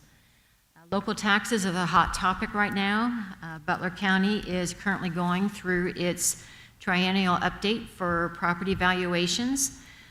We have known about this update as they happen every 3 years. In 2026, there will be a full reappraisal where they will come out and evaluate and appraise every single property. But we are in that triennial update, and unfortunately, the state of Ohio has wanted to do an across-the-board 42+% valuation increase. That is across the board through the 13 counties who are having these updates currently. They are only looking at our 2022 home sales data, whereas our county auditor will do a 3-year average and take a look at 2020 through 2022.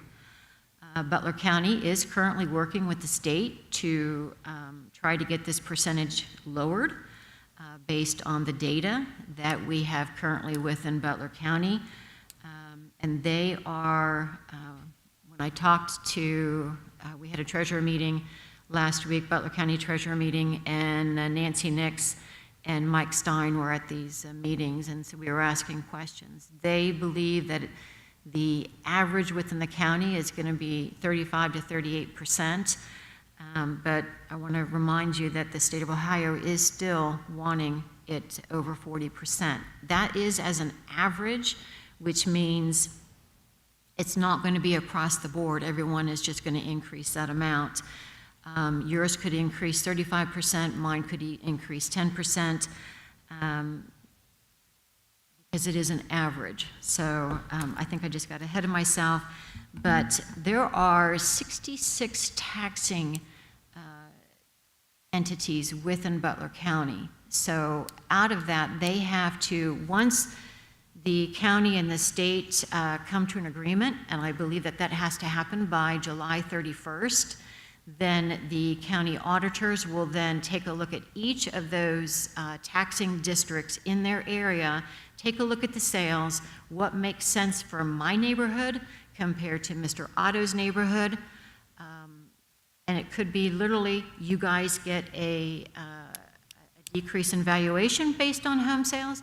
I could see an increase. So it's not going to be equal even within the community of Talawanda.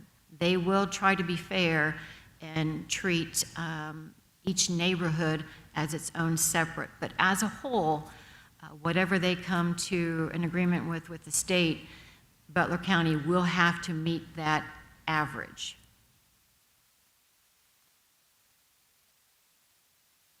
So as I said, this is not going to be equal within our school district. I stated that mine could go up, yours could go down, but it will be an average. For this particular forecast, I used a 20% valuation increase in residential and agricultural, and 8% increase in commercial property.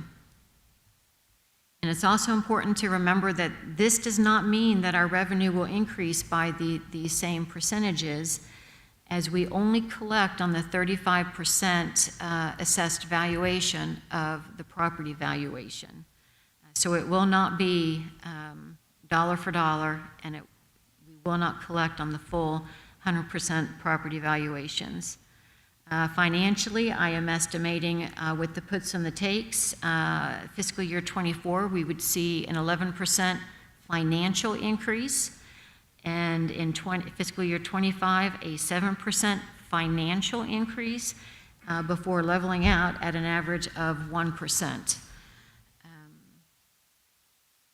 Just want to reiterate, I might have been a little too conservative I might have been a little bit too liberal, but when I take a look at what happened in 2020, and I take the percent to total of what we actually collected based on that reappraisal, I took that same percent to total and applied it to the 42% increase to get it to where I thought that we might actually have a realistic expectation on our revenue.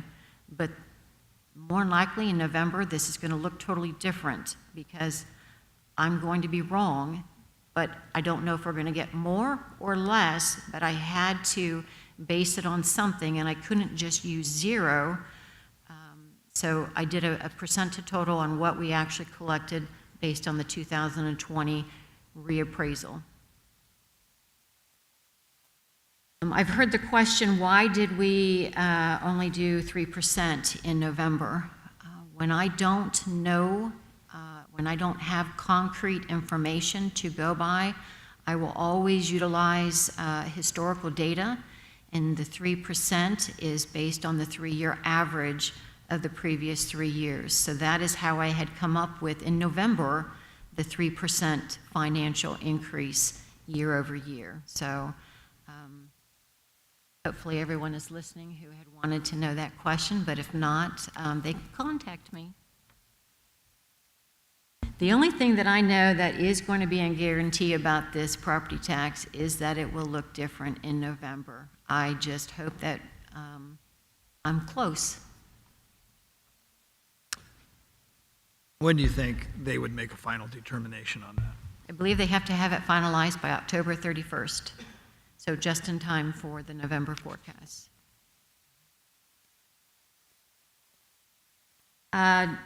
Speaking of property taxes, valuations go up or down. The rollback and the homestead reimbursements will follow accordingly.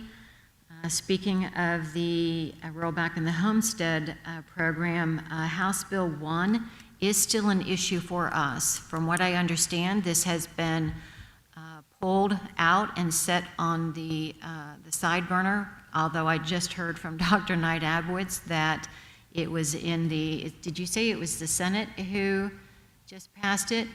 They are trying, but House Bill 1 in its original format was a flat 2 3/4% income tax throughout the state of Ohio, but how they were going to pay for that was to eliminate the state rollback reimbursement program. So they needed that extra boost by not reimbursing all of the local entities for the 10% rollback. That is how they could lower that state income tax. But what that does do is that because those local entities are going to receive that money in some way or another, it's either going to be by the state reimbursement program or it's going to be our community members. So no matter what, the school districts, the townships, the municipalities are going to receive that money. It's either through the state reimbursement program or through our local community members. And so this House Bill 1 is extremely important, not only for school districts, not only for municipalities and townships and other entities that levy a tax. It's critical for our community members to pay attention to this House bill. We need to fight against this one. So we are keeping our ears to the ground on this one for the future. The Rocky Mountain valuation dispute is still not resolved. As of yesterday, it was still not resolved. We are getting the valuation, we are collecting on the lower valuation until this is resolved through the Ohio Department of Taxation. So there are some districts who will keep it inflated at the higher amount and then report to their boards that they didn't meet that expectation due to the dispute. I prefer to forecast at the lower amount, and then once it's resolved and we prevail, then it's considered a windfall revenue because they will have to pay all of the make us whole for all of the past years, however long it takes, or they win and we just continue forecasting at the level that we are familiar with. So that is still an issue that we are keeping tabs on. School district income tax has been planned at a conservative 2.7% annual increase, but it is reliant on our economy, and this could go up and down over the years. And I prefer to do an average annual increase of 2.7% to maintain consistency. The governor's biennial budget, House Bill 33, has not been finalized. They have until June 30th to get this done. But I am still forecasting that we will remain on the guarantee through fiscal year 27. Property valuation is a large component of the Fair School Funding Plan, which is currently at 60%. If our valuations increase with this new triennial update, we run the risk of our state share index decreasing. As the formula takes our higher valuations, they will decrease our state share index percentage, which if we stay on the guarantee, that's fine. But if legislation removes that guarantee, then we run the risk of losing some of this state aid for our students' education. So we are paying close attention to that. All other revenue, we have enjoyed that increase in interest revenue from our investments, but that could change going forward. I have been listening to our investment advisors, and I have planned accordingly. I have not been as conservative as I normally am. And then we are now collecting on athletic and band fees, so that's reflected in our other revenue. So if all of this comes true, especially the property tax revenue, our 5-year potential cum revenue change would be $10 million to our favor. We move on to the next slide for operating expenditures. Can I ask you, does that mean 10 million over 5 years? Yes. So the 5-year cum. Cum. So this is a very quick slide showing our expenses for fiscal year 23. It shows that we've got 68% in our personnel. This still remains one of our largest expenses and will continue to be that long past this forecast. 18% is in purchase services, which includes our transportation contract, our custodian contract, our Butler County ESC contract for personnel and services, utilities, tuition to other entities to assist in the education of our special needs population. 2% is on supplies and materials. This is janitorial. This is maintenance. This is fuel for our trucks, our buses, and our supplies needed to educate our students.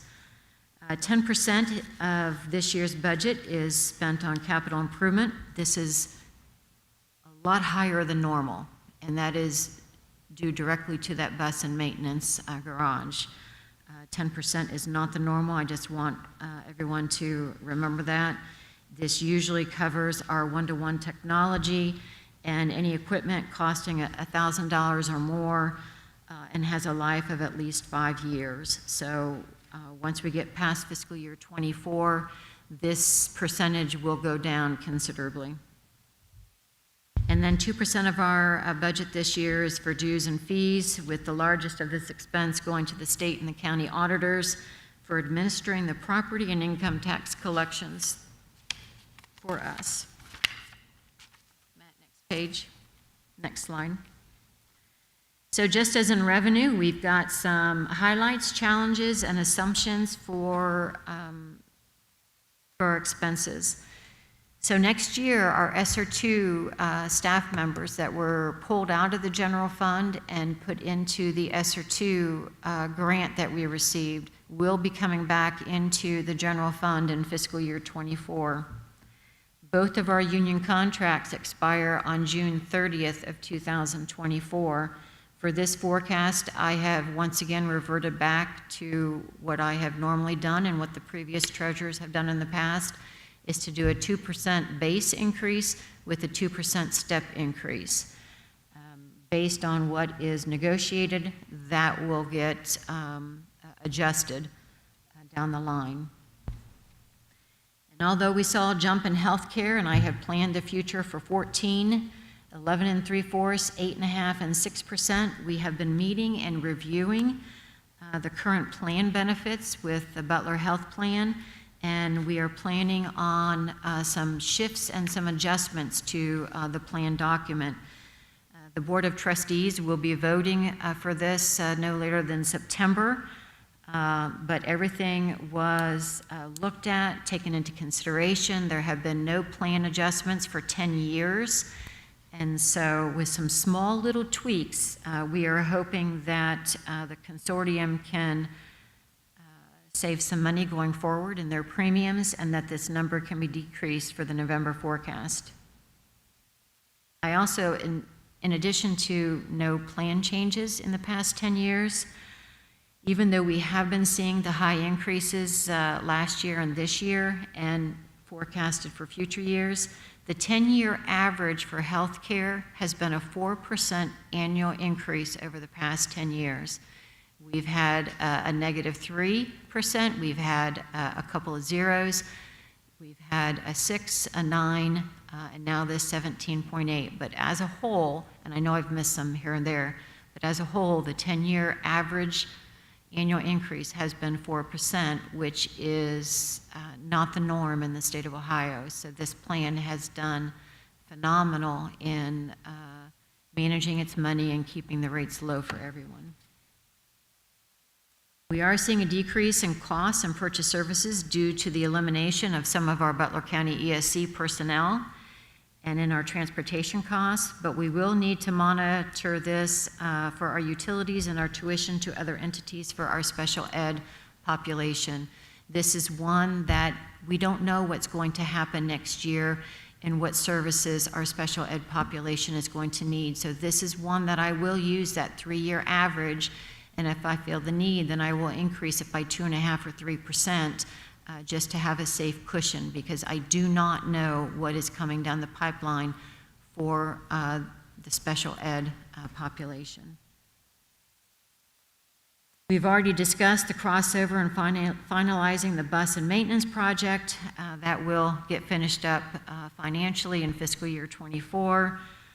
Then this capital outlay category will even out to reflect primarily the one-to-one devices. And that's the replacement schedule. I think it was, 2014 that the board originally approved the one-to-one? I don't know if any of you were there. No, I don't think we were. Yeah, okay. I think it was 2014, so we've been basically following the original schematics and doing the 4-year replacement schedule for that. So we will return just to that with no other construction projects in our future, for a while. So with all of these changes that were made, the 5-year potential CUME change is $5 million in our coffers that will help our ending cash balance at the end of fiscal year 27. If you move to slide number 9, this is my second favorite graph ever. So this is a simplified version of our 5-year forecast. It shows your beginning cash balance, your revenue, your expenses, your surplus as far as your, did you bring in more than you spent, or were you deficit spending? And then your ending cash balance, and then at the bottom I've added in what our average expenditures for a month are, for a day, and then how many months do we have on hand and how many days do we have on hand.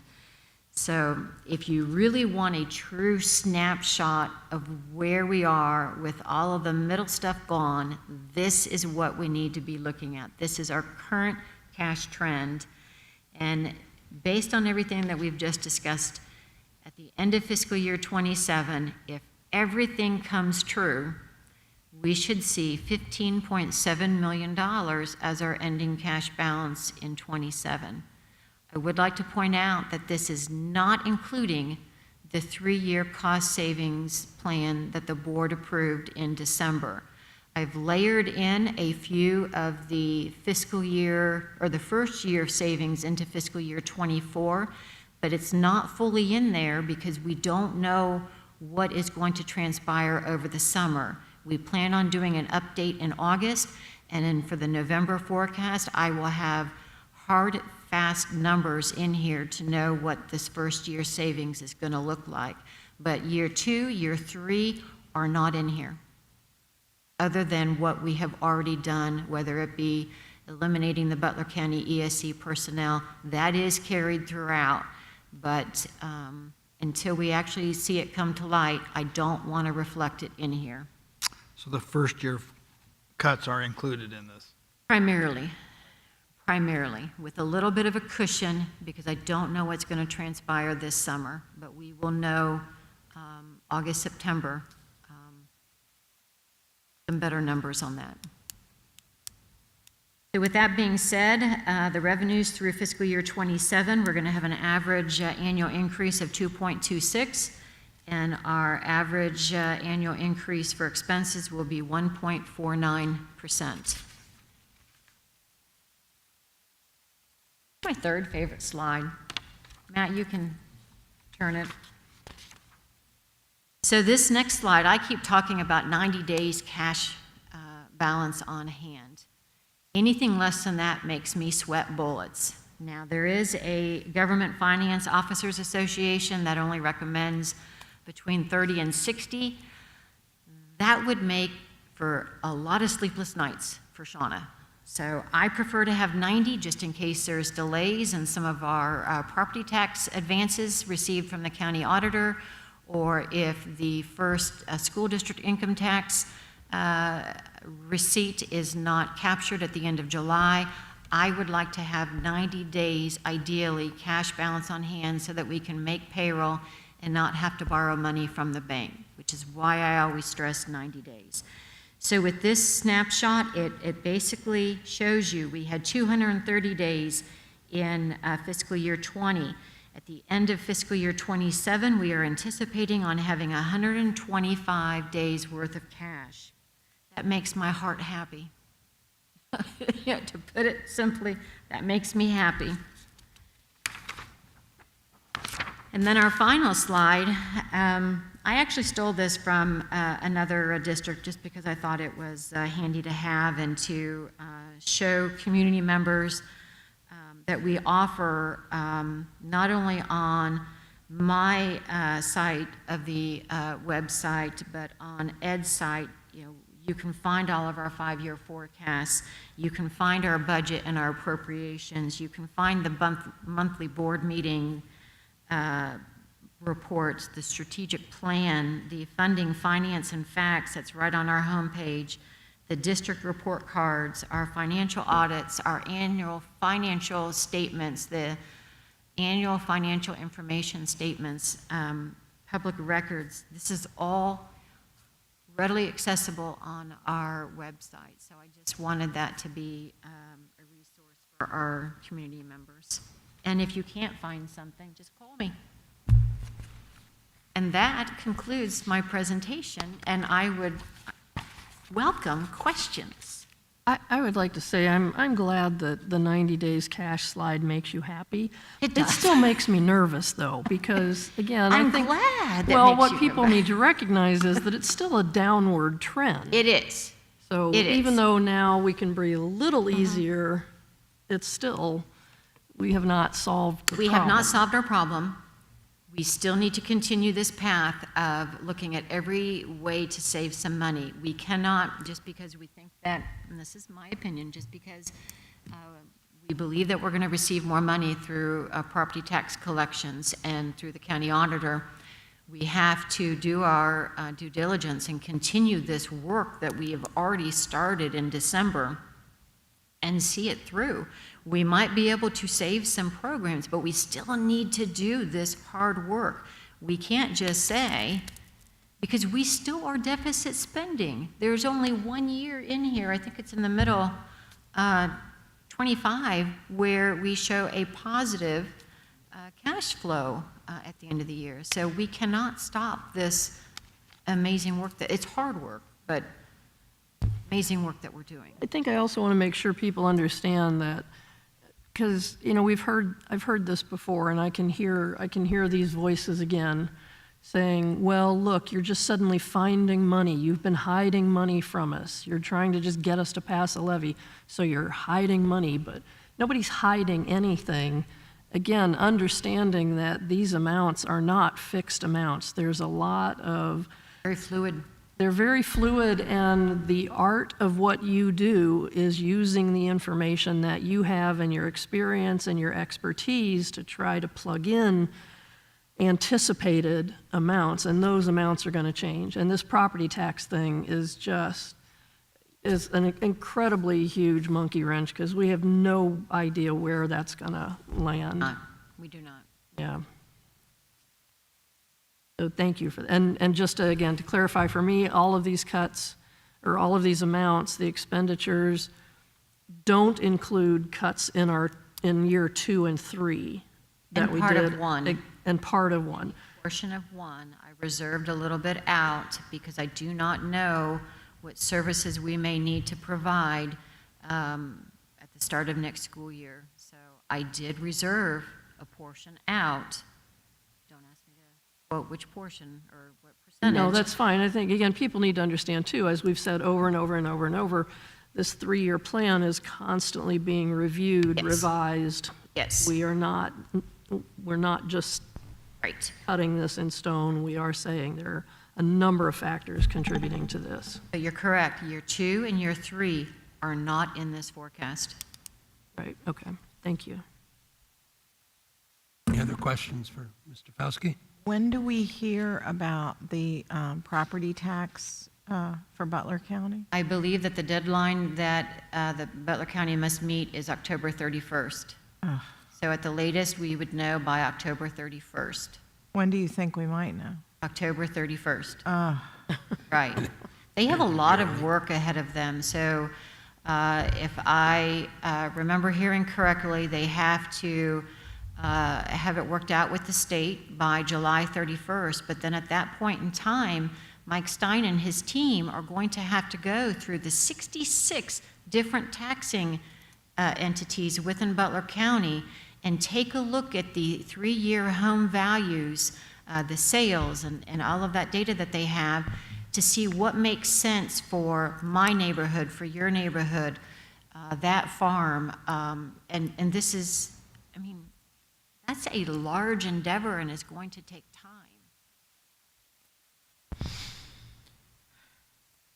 Any other questions?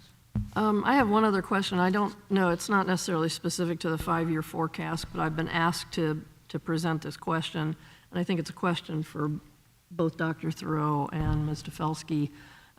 Specifically, we've had a lot of people expressing concerns about cutting the SROs at the elementaries, and I had someone ask if we are exploring and pursuing grants that might be available at the state level for funding SROs, particularly through this Ohio School Safety Center. Are you familiar? Have we looked at those? I am familiar. Holly has been applying. We received $230,000, but it has nothing to do with SROs, cannot be used for SROs. Oh, okay. So I want to be clear on this. When we're applying for grants, you have to be careful because the grants only allow you to pay for what they want. Right. I also we have been keeping our eye on the governor, who wants to have SROs in every building, but when you look at his budget, $59,000 does not go very far. It's about $11,000 to $12,000 per building that we would receive, and the average cost of an SRO is $95,000. So we are exploring, but the reality is I'm not seeing any funding that will get us close to paying for the SROs. I suspected that was the answer, but thank you. It's not a good answer. And if we find something, we definitely will apply for it. But we are actively exploring, constantly looking for We have grant applied for it. sources. So this $230,000 that we're getting, just, I know we're off topic, but a little bit. So the $230,000 safety grant that we just was awarded, this was in round 5. So I can tell you that we have applied round 1, round 2, round 3, round 4, and we have been denied all the way through. This last round 5, we were approved. And it could be used for communications. It could be used for like hard stuff. So what we're using it for is communications will be the radios, the handheld radios that we talked about. They will also now connect to all of our local agencies. So Butler County Sheriff's, Oxford PD, Fire, and it will reach anywheres in Butler County and a little bit beyond. So they're really good radios, but they're really expensive at $3,000 a radio. We're also getting new doors for the middle school. That was the hard stuff that I was talking to you about, where it can't be an SRO. So the middle school will go all new interior doors. So we're going to upgrade them because they've been there since 1989. And then there's a little bit of money that we could use for the IT and the communication side, and that's the $230,000. So we will continue to explore. I just want to explain that while it sounds like there's a lot of money out there, there's a lot of strings in what you can and cannot spend it on. But we will continue to look and apply, and we have. We have pushed each time. Like we could have said the first round, no, we didn't get it, we're not going to do it. But we kept hammering and going back after it. All right, thank you very much. Welcome. Any other questions for Mr. Fauske about the 5-year forecast? We'll see you in If not, November. Yes, you will, God willing. can I get a motion to approve 4J? So moved. Thank you, Dr. Howard, in a second. Second. Thank you, Dr. Knight Abwitz. If you would call the roll, Mr. Fauske. Dr. Howard? Yes. Dr. Knight Abwitz? Yes. Mr. Otto? Yes. Mr. Mead? Yes. Motion passes. Thank you. Okay, I have a couple other items. I just want to let you know that bus and maintenance project is moving along. We have been granted another extension to stay in our current buildings through July 15th. So I want to thank Mr. Powell over at Miami for really pushing for us, and we really do appreciate it. So that will help. I know, bless you, I know that Mr. Hubbard and his team have been diligently working to stuff organized and moved out temporarily, but this extension is going to really help Peterman as far as the communication devices and wiring and all of that, to only have to move once, not twice. So big shout out to Mr. Powell over at Miami University for assisting us. Second up, last month I was asked to bring some numbers in relation to what traditional school district income tax dollar amounts that would represent what percentage. So I am like open for questions right now. I have the information at my fingertips. So would you like me to just rattle off the income tax increase percentage, how much it would yield, and what is that equivalent to millage? How would you like me to report this out? That's a good question. The chart that you sent me today, that you sent out today, was very helpful. So I think we had talked about targeting a specific dollar amount, right? A yield. And what would the income tax be to get that yield? So if we were to look at generating the $4.8 million that we had requested in the original levy, we would have to, it's in between the 0.5% and the 0.625%. So it's not like a hard and fast to get that dollar amount. when we actually do go back on a levy, it will look different because it's taking the current, property valuations and whatever formula Ohio Department of Taxation is using. But for right now, 0.5% of a school an income tax would bring us the equivalent of $4.1 million, and that would equal 4.87 mils at this point in time. So if we jumped up to 0.75%, it would generate 6.2 million, and that would be the equivalent of 7.38 mils. But let's go down now. If we looked at just 0.25%, it would bring $1.9 million in, just about 2 million, and that would be the equivalent of 2.35 mils for property. So not enough. If we were still focused on the 4.8, that would not be enough. But the point of talking about an income tax levy rather than a property tax levy is that it spreads it over a wider population, but it's also vulnerable to changes in the economy. So property tax, you have the disadvantage of not seeing any growth due to House Bill 920. With income tax, you are always assuming that the economy is going to keep growing. Mm-hmm. And that might not always be the case. Thank you for that information. Any other questions on this? Is the process for getting an income tax on the levy on the ballot more or less the same as getting? It's similar. Huh? It's similar. I'm still alerting we still have to do the resolution process, the 2 resolutions to get it approved. Instead of going to the county auditor, though, I am working with the Ohio Department of Taxation to get that language and all of that. So it's just a different party that I'm working with to formulate everything.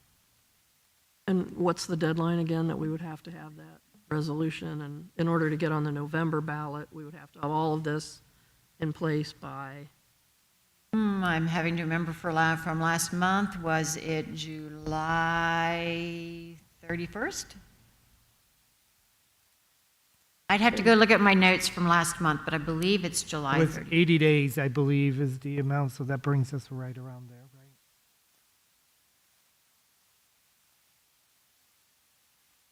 For some reason, something in August is sticking in my head, but. There was a 3-day difference between when you had to have the income tax approved versus the property tax. One more thing, too. You want to do it earlier so that if there's a problem, that they can vet it and you have time to fix it.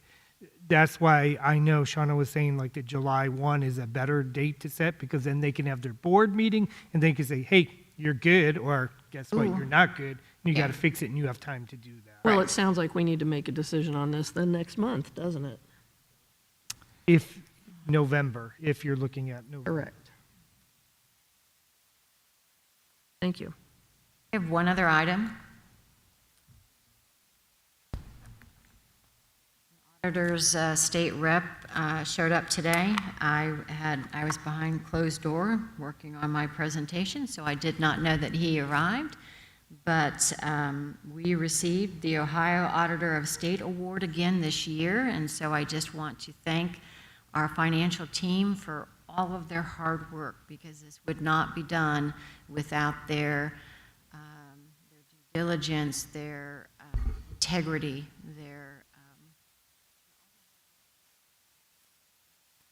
So this is recognition that your office is doing really outstanding work. Yes. Congratulations. Congratulations.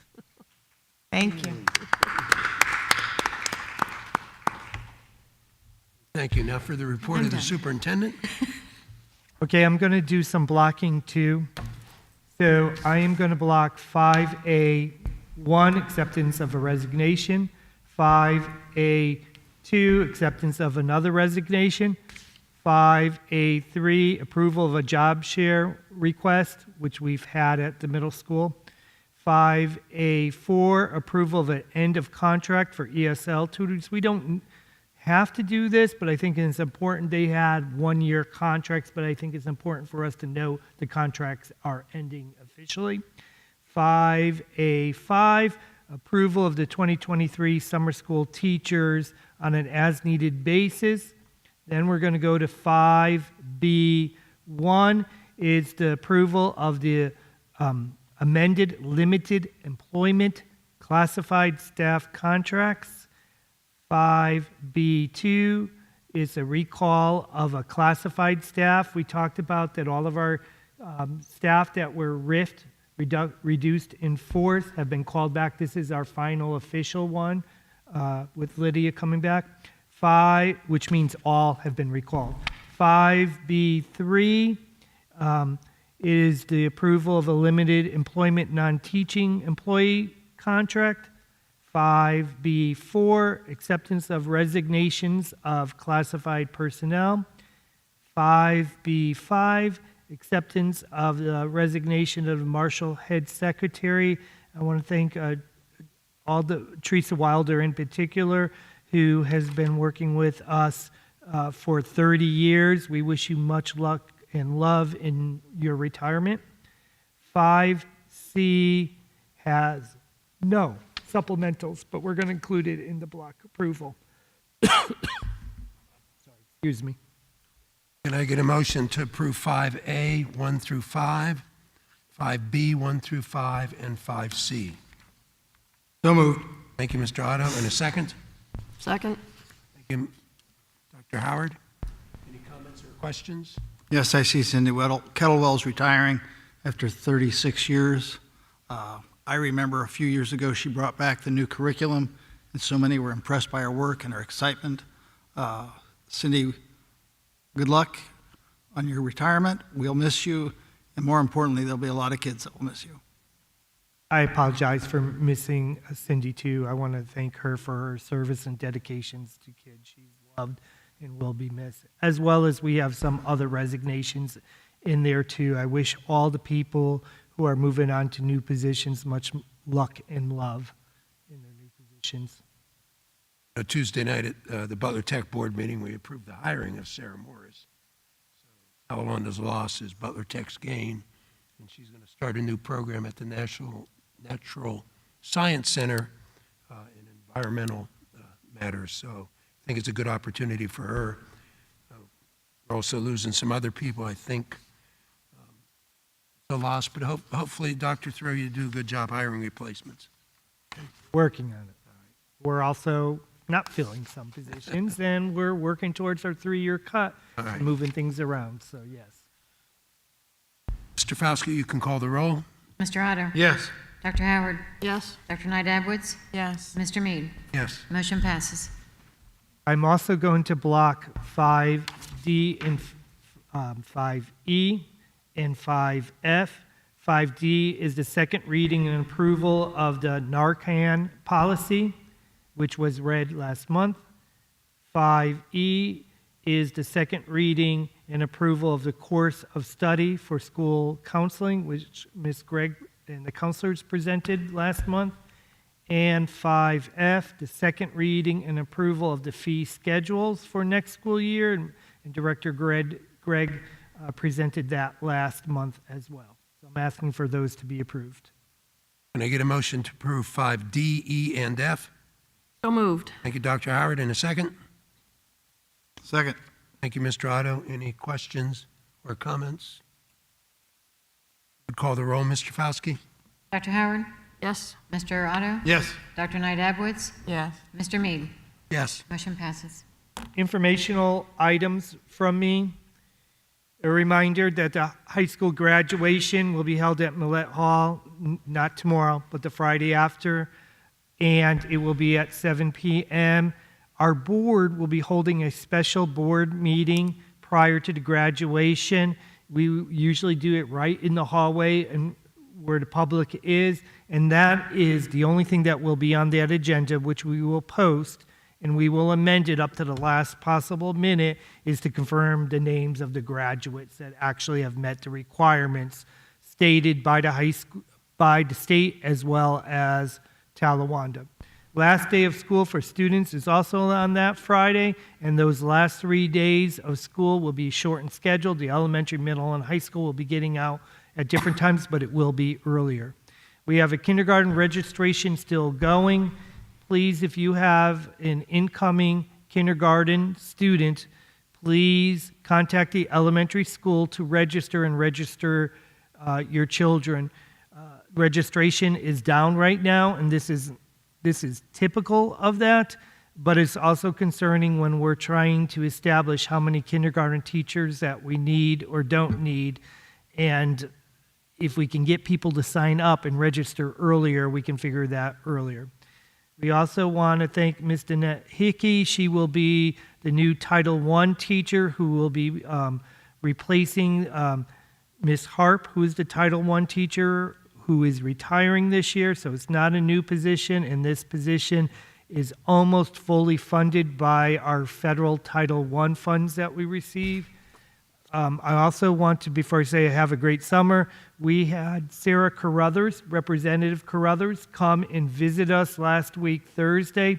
She started off at Bogan Elementary. She was able to see Mrs. King's class. She was able to go into the gifted and talented class. She was able to walk the hallways at Bogan. She made great connections with our students in there. And then from there, we moved on to the high school. At the high school, Jenny George's grade 23 students served us beverages and coffee. They have a little coffee shop there. We also had students there, high school students, who got to meet our Representative Carruthers. And she asked a lot of questions, and they asked a lot of questions and provided a lot of information. And from there, we walked around the building. We saw, for instance, one thing that sticks out in my head is when we were walking by the music room, the choir students happened to be in there, and she just said, "Hey, can you perform for us?" And on trigger, like that, our kids sang, and she was amazed.